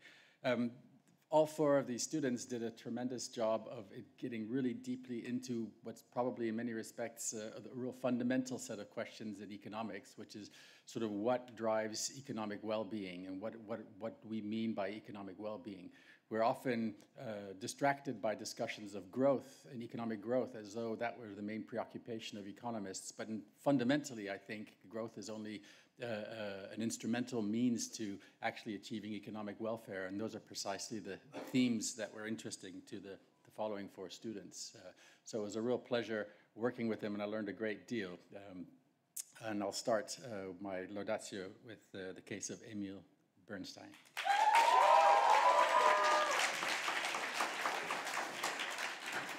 So Emil was really interested in this question of the reliability of sort of conventional economic analysis of inequality. He was interested in this issue of the dispersion of welfare, and he's interested in the way economists address that question. And he started off in his thesis making the point that, in his view, the sort of analysis of inequality really can't be just viewed as a statistical exercise where Gini coefficient, which is the conventional measure of inequality, is used to capture the degree of dispersion of incomes, and that's just not sufficient. We really need to look behind what the Gini coefficient it is and basically understand what the sort of underpinnings, philosophical underpinnings are of that. So that was an aspect of the thesis that Emile wrote, which was looking at that specific question. He then turned to this Gini coefficient and this analysis of inequality using the Gini coefficient and asked whether income as our measure of well-being, economic well-being, can really be used for the purpose of studying economic inequality. And he basically argued that this issue of inter-household transfers is not really well captured in a measure of income as conventionally calculated. And intra-household transfers in some parts of the world, notably in Africa and in East Asia, are often very important. And he showed on the basis of simulation analysis that he undertook and basically designed himself to show just how sensitive conventional measures of inequality are to alternative assumptions about the importance of intra-household transfers. So all in all, it was a thesis that really advanced our thinking about the issues of comparability, issues of measurement, and fundamental issues of what do we actually mean by income and economic inequality. So it was a truly interesting and stimulating thesis, and I enjoyed very much supervising Emile on this. So congratulations.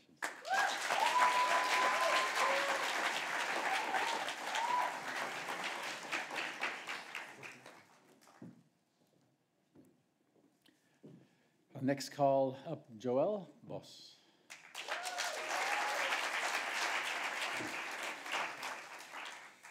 So Joël had a very interesting question. Joël was interested in this idea of religious conflict on the one hand and poverty on the other hand. And his question was really, can we make a link between, is there a relationship between religious conflict, and so the outbreaks of religious conflict, as we do observe in various parts of the world and throughout history, and their impact on poverty, economic well-being measured in terms of deprivation?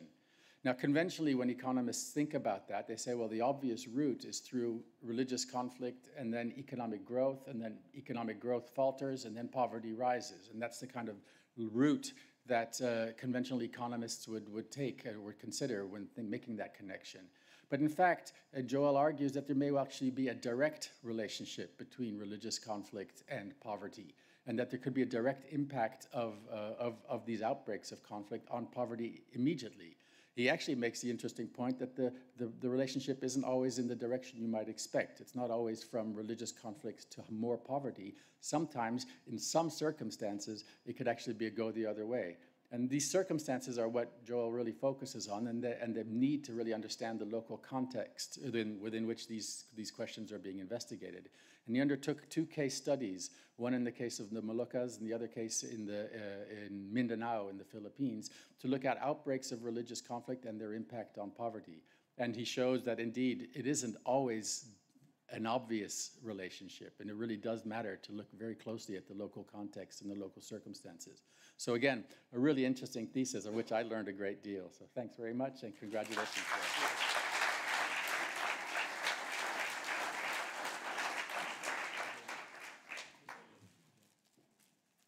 Next is Riccardo Rapparini.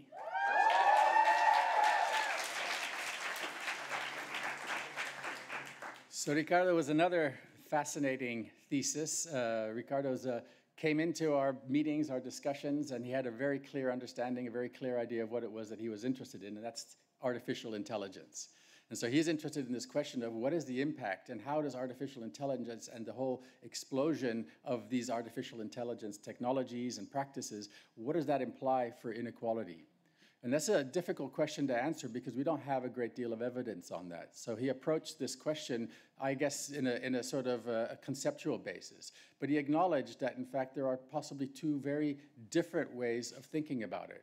One way of thinking about it is the sort of conventional economist way of thinking about it, which is that we should think about the consequences of artificial intelligence for inequality and intervene on that basis. This involves looking at sort of possible market failures and issues of information asymmetries and so on, and then trying to sort of respond to the spread of artificial intelligence practices and try to correct for those possible consequences in terms of inequality.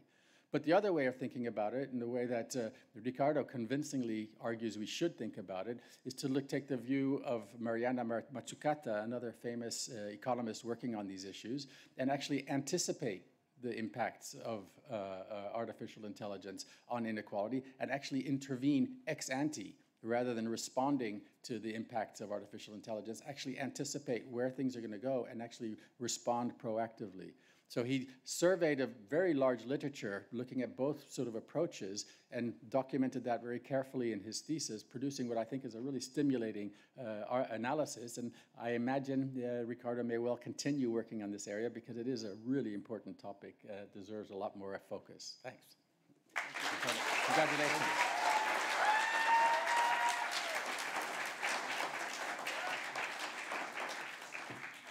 Lastly, I'd like to call up Fanny Remy.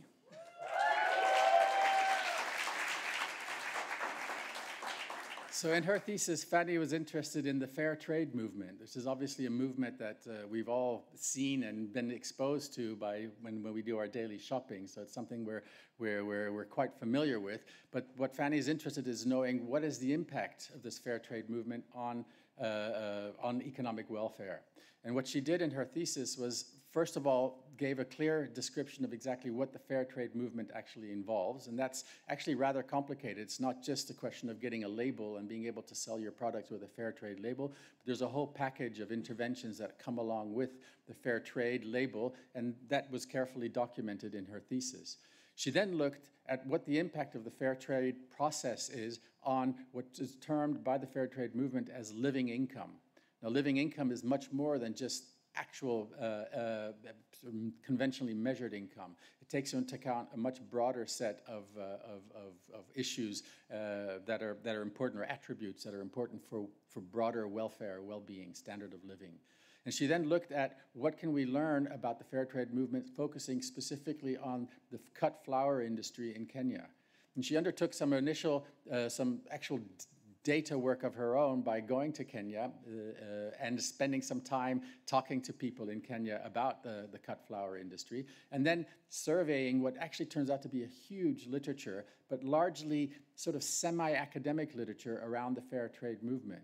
And it turns out that there's a lot of possible impacts and consequences of the fair trade movement on this living income concept, well beyond just the provision of incomes or earnings, but actually also through impacts on health, impacts on education, impacts on investment choices, and so on. And all these mechanisms have been touched on in the literature and so on, but there's not a real clear systematic assessment of all these particular impacts on living income. So she really points out in her thesis the importance of doing careful evaluative type of work. And this is a kind of clear message that comes out of her work. And I do hope that it does promote and prompt further research by students, but also by researchers around the world on this particular question.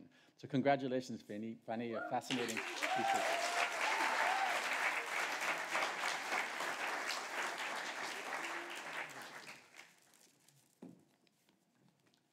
Thank you so much.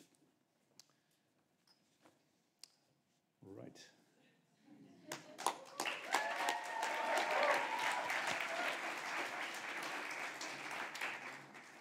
Now I'd like to ask to come up the students who worked with Roland Luttens.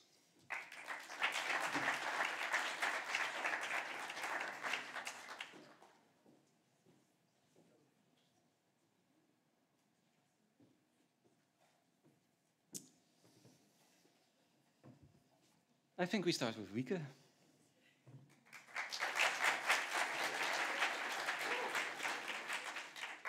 Dear Wieke, many congratulations with your graduation today. You can be proud and your family can be proud.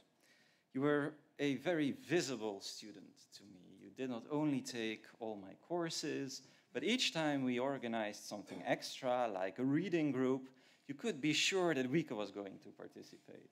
And I don't know whether you've seen it during the break, but there was this slide of the reading group we had on the Humanomics book by Vernon Smith. And there were 3 people on Zoom, right? There was me, there was Marina, and there was Wieke. So, quod erat demonstrandum. So I was not surprised that you wanted to write your thesis with me. The only problem was, what topic are we going to write about? And in the beginning, that wasn't easy. And it actually caused a little bit of stress and anxiety. And then all of a sudden, there was this casual conversation over at the coffee machine, and Wieke said to me, in my free time, I cannot, have that meeting with you because tonight I'm playing football. And that was the eureka moment, because we had found our thesis topic. Wieke was going to look into the intriguing question why in professional football there are no female coaches. And Wieke approached the topic in a typical PPE style, combining economic concepts of correlation mechanisms and salience with more philosophical topics like variable belief spaces. And what came out of that, I think, was an excellent, very PPE-ish thesis, of which, again, you can be proud of. I saw you recently in the cafeteria, which means that you are still at the VU, studying the Master in Economics. I obviously wish you all the best in that program, and not only in that program, but also beyond. Congratulations.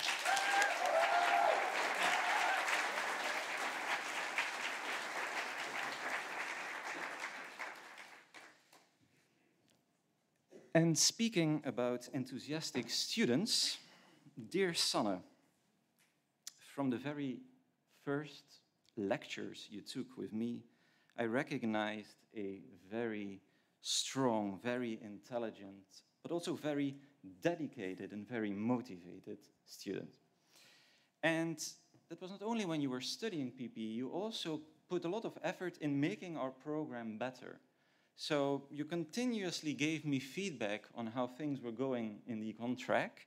And also when we were hiring a student representative to hire new UDOs, you were, of course, available. And the work you've done for us for that is greatly appreciated. And I want to thank you for that today. So then to the thesis. I think the thing with Sanne is that she is a perfectionist. In the first place, she's a perfectionist for herself. And so when she came up to me with the idea of investigating electoral competition, but from an agent-based perspective, I can say that that was a very ambitious project. So I have heard today many of my colleagues saying that this was the best thesis they have supervised, and that of course shows the quality of our students in this program. And I'm going to say something very similar. I think over the years, that this was the most ambitious project that I have supervised, which you have undertaken. And you have done that in a very successful way. And it, of course, required a lot of effort. You first had to learn the NetLogo programming language. You then dived into the frontier where the profession stands in political science, me being an economist.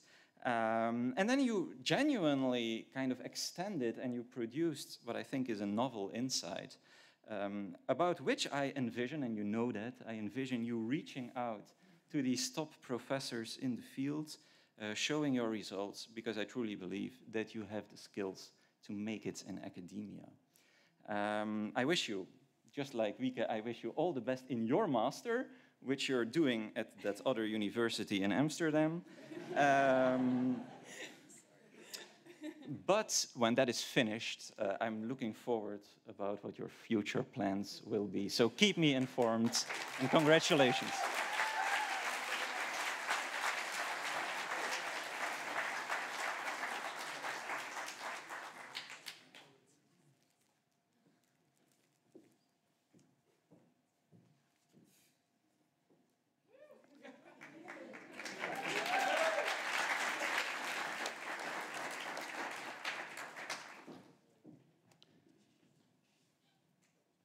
The students of Marije Martijn.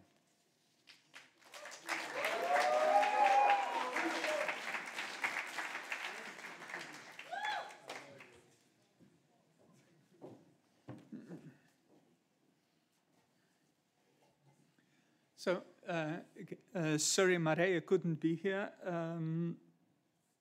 So it's me stepping in. So for Jacob Grein.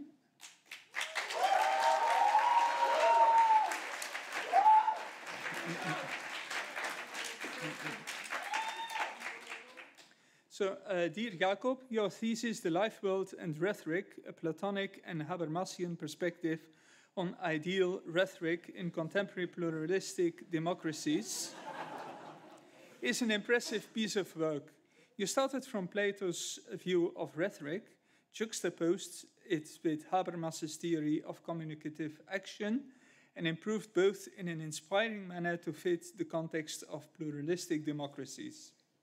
I loved working with you because of your capacity of formulating long sentences on the spot, like Noah, who graduated last year, your quick mind and your kindness. You read a lot, see connections everywhere, and have a great hunger for learning. You're aware of what language does and can do, and use it very consciously. And at last but not least, you're capable of condensing and explaining very complex theories in a precise and clear manner that makes you, besides an excellent researcher, a promising teacher. I'd like to add a sentence of my own because you did the honors project with me. I can really say that even on a completely different topic, I have the same congratulations to make. Congratulations. I hope you will keep me posted about where you go from here.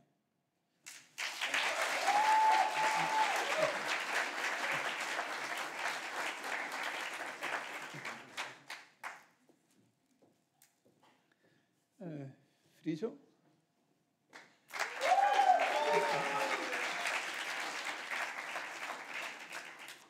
Dear Friso, your thesis, A Conversation with History, the Gorgias, Rhetoric and Hermeneutics, is a beautiful discussion of the role of rhetoric in international relations.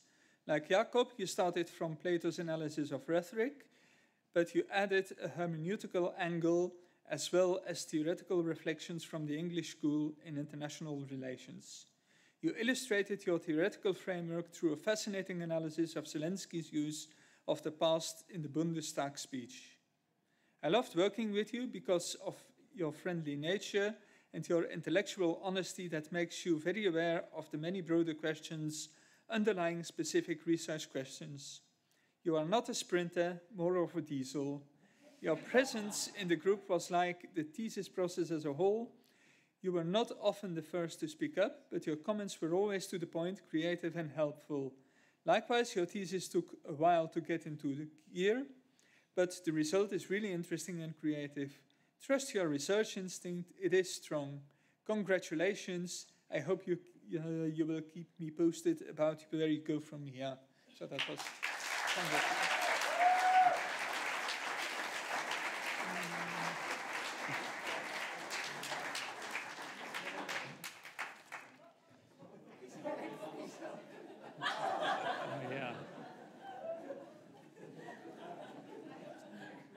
Yeah, you can't escape the chaos.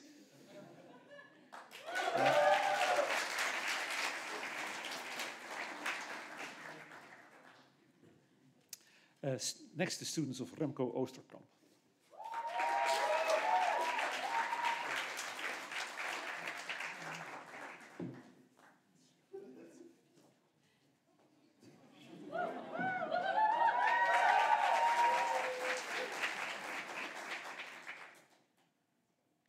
Harriet. So on behalf of Remco Oostendorp, Harriet's thesis on the change in Eastern European gender norms following the fall of communism relative to the gender norms in Western Europe shows a convergence in norms which is Europe-wide. This analysis clearly shows Harriet's ability and desire to identify the big picture in otherwise complex phenomena. The thesis work required learning new empirical techniques to be able to observe the long-run tendencies in Eastern and Western European gender attitudes. But these challenges were admirably overcome. Harriet's interpretation of the results was extremely careful, always doing justice to alternative interpretations, showing her sensitive and well-balanced attitude. Her contributions to the thesis group seminars were highly appreciated, with insightful presentations and argumentative discussions. Of course, never without a good dose of British understatement. Harriet, congratulations with this PPE milestone and good luck in the next steps of your career.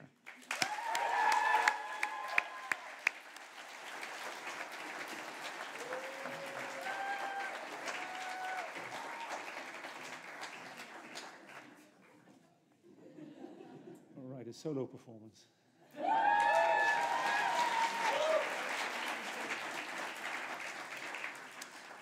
May I now invite the students that worked with Alison Smith.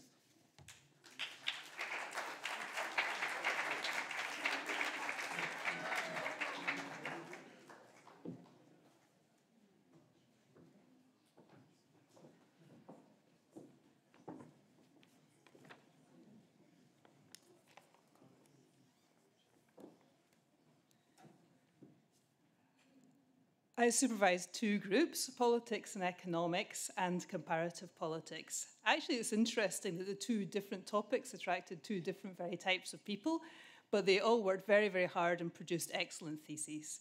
I'm going to start with Enzo Bocchino.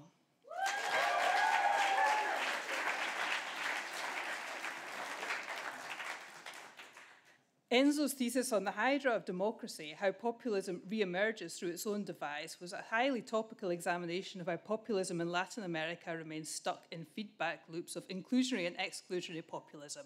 And now I've actually read Enzo's thesis, I now see this feedback loop everywhere, including in my own native Britain. So that's actually something very fascinating when a student can come up with something so original that it makes you look at all kinds of other politics differently. Although ostensibly combining politics and economics, this thesis was also highly philosophical. Enzo has actually presented his thesis to the bureaucracy of the Brazilian parliament, so I was extremely proud to hear that, and apparently it was very well received. One thing I've learned from Enzo is that unpicking the cycles of populism in Latin America, he was able very well to combine his technical knowledge of politics and economics with a genuine passion for his country and a genuine will to improve his country. And it was great to see that, and I'm really excited to see what Enzo does next.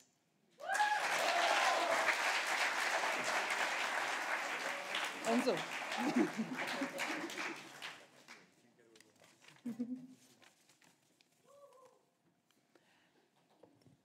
Next up is Luke Doubled.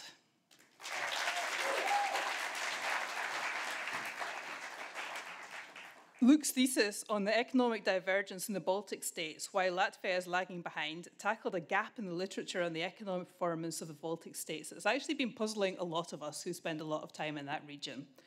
In general, the tiny Baltic states are success stories of the post-communist transition, but since the global financial crisis, Estonia and Lithuania have been roaring ahead while Latvia has been falling behind. Luke confirmed that Latvia has paid a long-term price for the crash in its banking sector that happened during the global financial crisis, but he also identified Latvia's lack of a tax credit system for research and development as an oversight that must be tackled. I think that with Luke's talent for macroeconomics, he was able to provide original insights into almost political questions or actually political choices that governments and bureaucracies might make. And the Latvian government would be very lucky to have him as an advisor.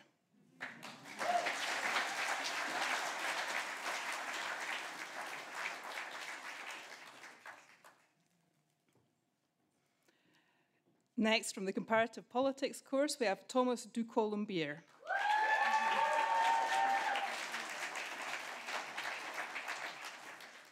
Thomas's thesis on what drives populism in France also tackled a subject that is evolving before our eyes. He examined and assessed the contribution of economic anxiety, sociological change, cultural backlash, and institutional design to the rise of populism in France. He made an interesting and original recommendation that France should consider adopting an Australian-style alternative vote system to aggregate the increasingly diverse views of French society. This, in his view, he argued, could help reduce polarization, which is currently being exacerbated, in his view, by the presidential electoral system. Thomas's very deep knowledge of politics in his native France was very interesting to hear. He was always happy to share with the rest of the class, and the elections were ongoing at the time, so we would always be asking Thomas, okay, what's the latest? Who's going to win? And he was always happy to advise us. Congratulations, Thomas, and I look forward to seeing what you do.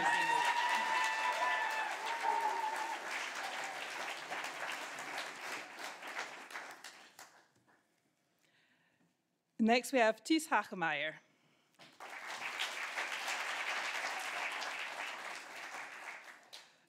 Few theses have been more prescient than Ties's analysis of the impact of populism on the business environment in Britain, which examined whether Brexit was a populist tragedy or victory. I've thought about Ties's work often over the last few weeks as Liz Truss's populist rejection of experts, institutions, and abacus economics unraveled before our eyes. Given that Ties was already working full-time in venture capital while writing this thesis, he did struggle to find the time to write this thesis, but we can all be glad that he did because his insights were genuinely thought-provoking. Because Ties was already working in the financial sector, he brought his experience, his first-hand experience from that industry, and he looked at the literature, the academic literature, on the economic consequences of populism with fresh eyes.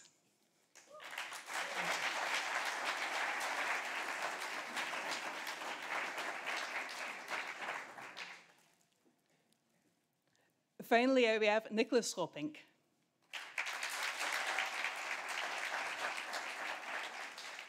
Nicholas's thesis, I Made All Things to All Men, a regulatory proposal for political microtargeting in the Netherlands, brought philosophical insights to the pressing political question of microtargeting in elections. He examined the philosophical basis for the regulation of microtargeting and came up with a set of recommendations that could be followed in the Netherlands and beyond. Nicholas's main conclusion is that the existing voluntary codes in the Netherlands are insufficient, and if not more stringently regulated, microtargeting can be a real threat to democracy. I always thought about microtargeting from the perspective of, we already regulate other forms of campaigning in this way, so why wouldn't we regulate microtargeting in a similar way? But Nicholas went back to the philosophical first principles of why we regulate elections at all, and it was fascinating to see him do that. Good luck in the future, Nicholas.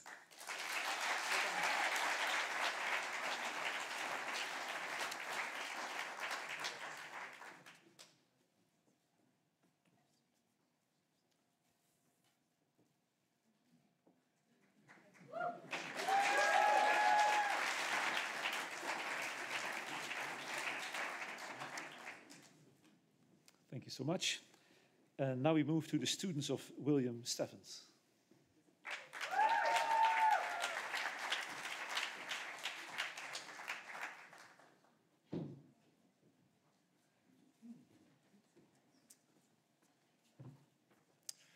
So regrettably, Liam wasn't able to come at the last minute, so I'll be reading his laudatios today. Don't know who's first. Tessa.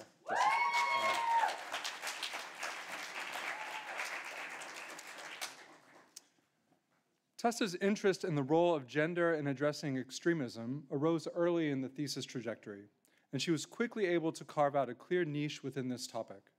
She worked quietly, but with incredible efficiency, and surprised me by presenting me at an early point with a complete thesis. What most impressed me, however, was her desire to dive deeper. While the draft thesis at this point would certainly have passed, she told me that she was not satisfied, that she had to go further. She immediately picked up on my suggestions and took a deeper, more systematic dive into the policies she was analyzing. This led to a much stronger and indeed more interesting thesis. The reason this impressed me so much is she seemed less concerned about whether this would give her a higher grade and more concerned about how accurately and competently she had undertaken her analysis. This is truly the mark of a scientist. All I can say is, well done, Tessa.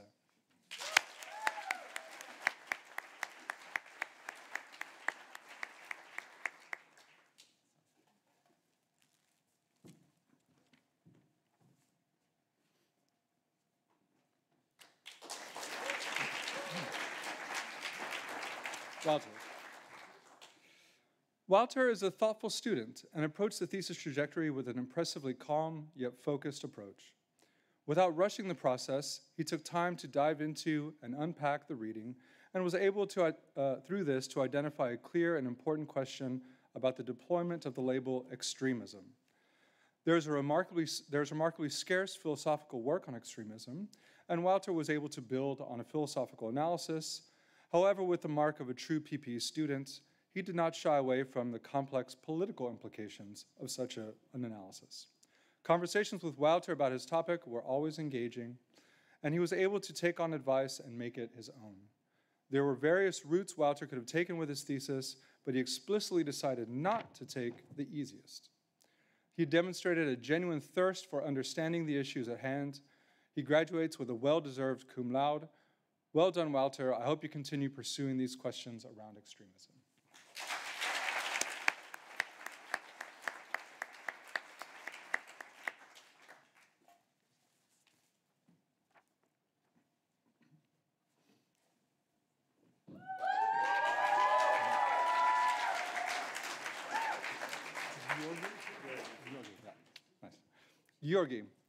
Georgi entered the thesis trajectory with a clear intellectual curiosity, combined with an evident concern to contribute to making the world a better place, in particular addressing challenges he saw in his home country.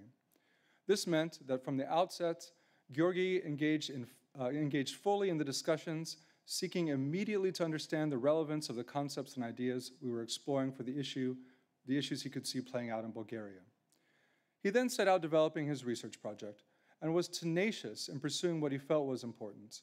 What struck me, though, was how willing he was to take on critical feedback and use this to refine his work. The issues he is concerned to address are large and could occupy a full PhD, so he had to work hard to focus and restrain himself. He went on to write a highly engaging thesis on the weaponization of COVID-19 conspiracy theories, a truly important issue. I cannot end without mentioning his kindness and thoughtfulness, such powerful qualities in a world beset by polarization. Congratulations.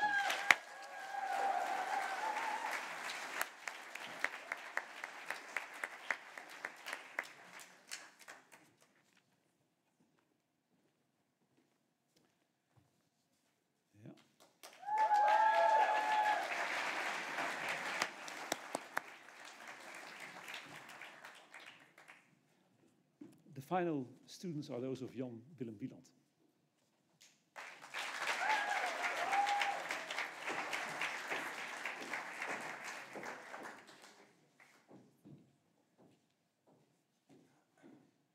The last group. Okay, good to see you again. Dia, you first.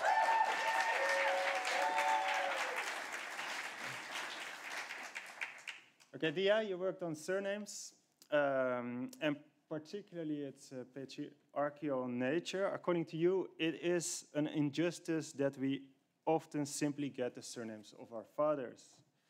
In your thesis, you present a thought experiment. Imagine a world where it is a widely accepted custom that when a person of color marries a white person, it is the white person's surname that gets passed down in the case they have children. Just as this is obviously unjust, our current practice is unjust. And the second claim of your thesis is that we all have an individual duty or responsibility to do something about this problem. Yeah, when we get married or get children, we shouldn't pass down the father's name or the mother's name, for that matter, which is also her father's. And moreover, work towards a society, that we should all work towards a society where we can choose our own surnames. What I really liked about your thesis is that you speak with your own voice and tell an important story that most people just never think about. Is your father here? He's there. Hello. I remember that Dia told me he liked debating with you, is that right? Do I remember? Yeah. So even though he disagreed with you, you can be super proud of Dia. Okay, congratulations.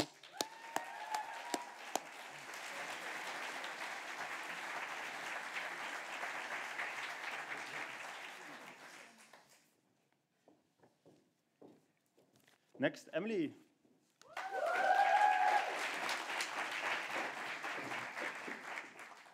Emily, should nature get legal rights? For instance, should the Waddenzee, or maybe parts of the Netherlands that suffer from the stikstof crisis, get legal rights? Such rights would be a powerful weapon for environmental protection. But philosophers ask, what could justify such rights? Yeah, why should parts of nature get legal rights? Now, one answer is that the Waddenzee is valuable in itself, yeah? Just like human beings, just like us. And the same would then go for plants, trees, rivers, and so on. But in the West, we often don't think like that. Yeah? So you worked on an alternative justification, namely one where the what is a or other things in nature are not valuable in itself, but for us. Yeah, we need rights of nature because they're needed for human rights. Yeah, this is a very recent idea, and I was happy to see that you had the courage to take it up. It was a pleasure to work with you. You brought a lot of energy to the group meetings and shared every step of the thesis process with me. And also only stopped revising and revising and revising drafts until you were satisfied. Your writing style is a talent of yours. I really hope you will put this to use to promote such important topics in the future. Congratulations, Emily.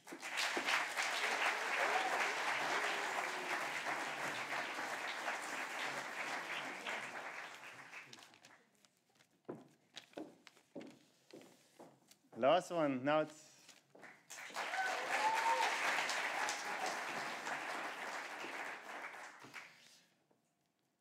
last one. So suppose you win the lottery. According to Nout, you should not accept the prize. If you take the prize, you would benefit from wrongdoing, and you shouldn't. Yeah, taking the prize, and this is only one of your examples somewhere, is like keeping a stolen painting that was simply given. Yeah, it was not stolen by you, it was just given to you by a stranger who stole it.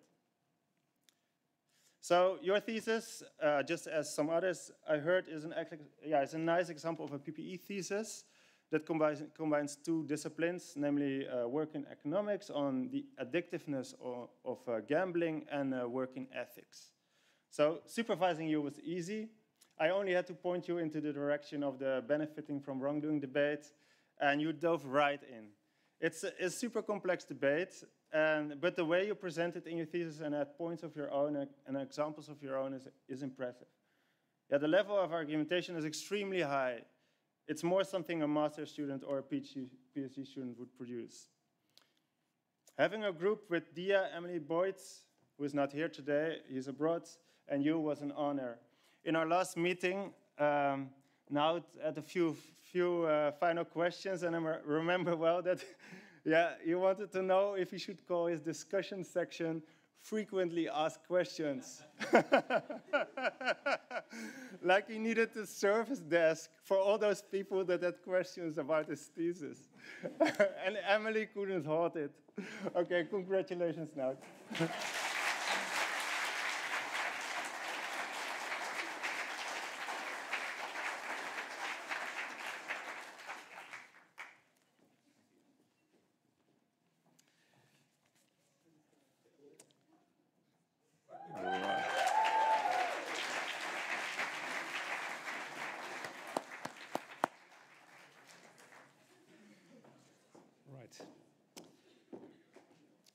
So not all students who actually followed up and completed the program were able to be here. They will be spoken to and the laudations will be showed on the screen. So.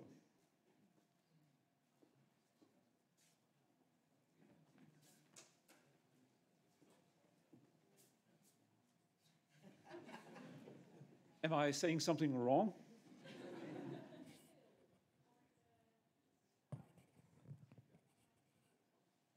That's the first thing. I'm so sorry, Phil. So there's a thesis prize, and Phil is going to explain who won it and what the procedure was. Exactly, yeah. And the video, I think the video is coming next.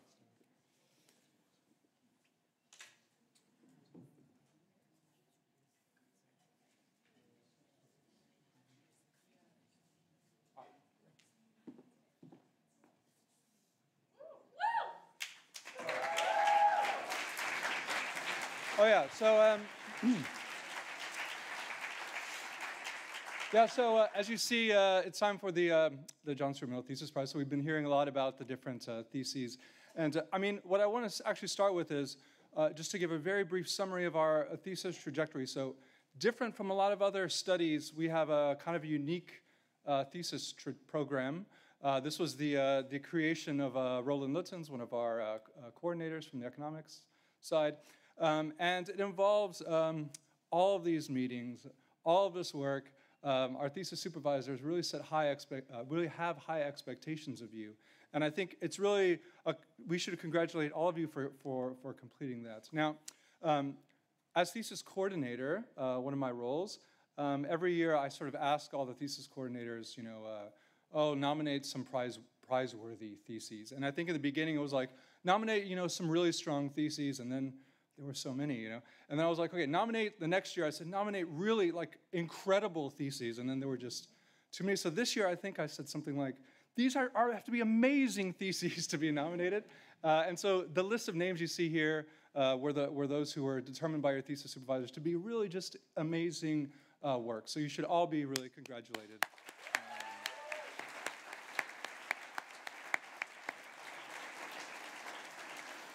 But we have a prize. So there are actually 3 winners of the John Stuart Mill Thesis Prize every year. The winners are determined by a jury, which is made up of the heads of study, so one person from each discipline within PPE.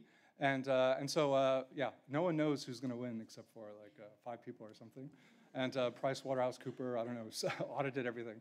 Okay, the winners first.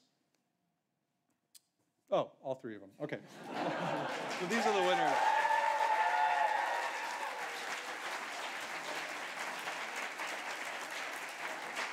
So why don't you come up? Maybe just come up one by one. So first, Camilla.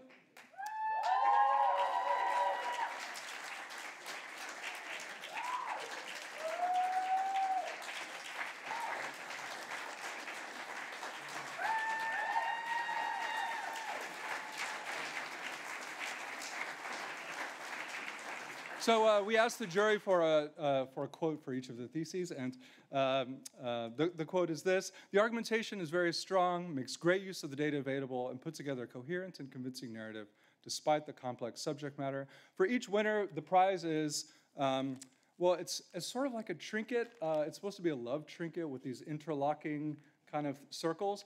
But what it really embodies, in my view, and I hope for all of you, is the 3 disciplines. In all cases, you really interwove all 3 disciplines together, and that's displaying a love for the 3 disciplines and their power, and €100. So,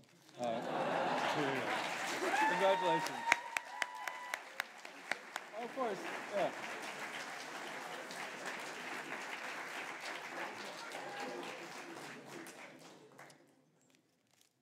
Next, Sana.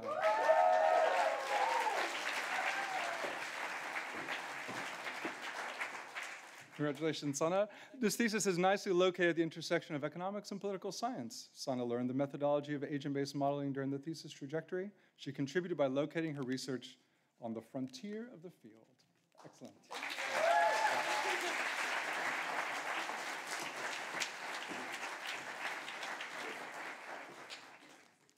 And finally, Svenja.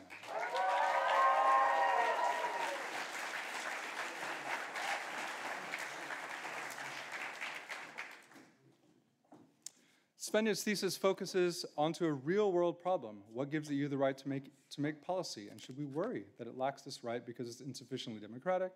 Svenja's thesis provides a bold but careful and well-reasoned response. We should assess the legitimacy of EU institutions by standards of its epistemic virtues rather than the extent to which it's democratic. Congratulations, Svenja.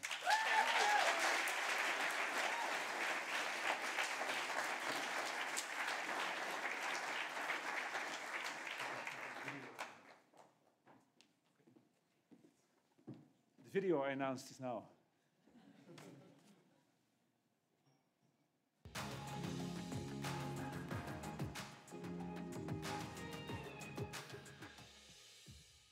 Dear class of 2022. Dear class of 2022.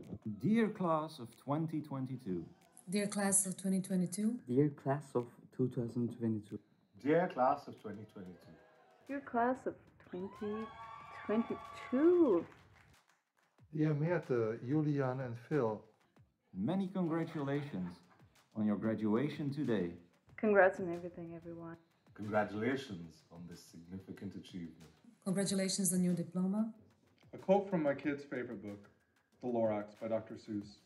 Unless someone like you cares a whole awful lot, nothing is going to get better. It is not.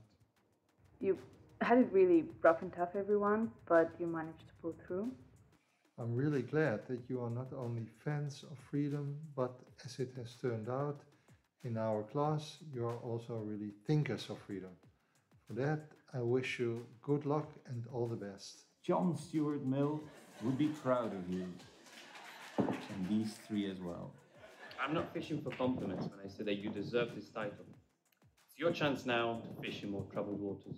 I know you have worked very hard for it. Now on to a new challenge. I hope you always have each other. The way you always have your fried broccoli. It's scrambled. Chocolate. Eggs. I hope none of you will become an asshole. But if you do, just don't tell anyone that I taught you ethics. We will be there whenever you need. 4th floor, forever. I wish you best of luck. Good luck. Good luck. Good luck. Good luck. Good luck. Good luck. Bye-bye.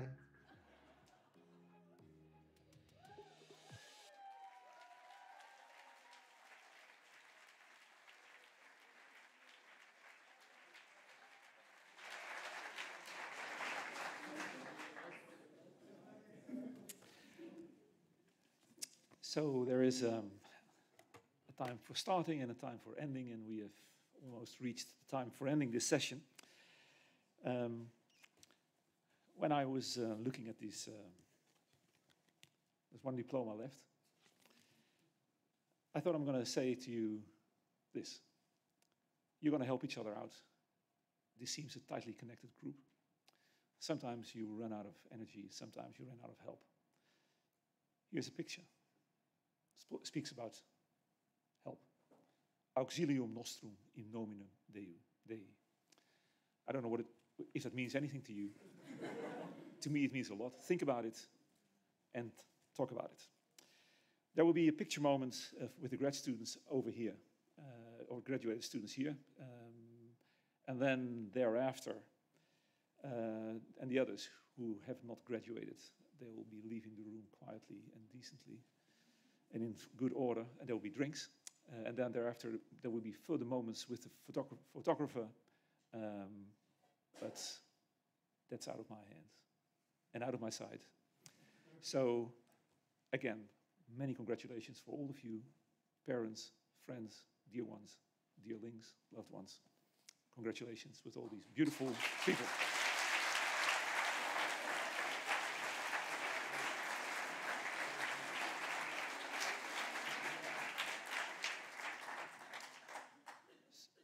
These were my last words. So the students go over there and make pictures, right?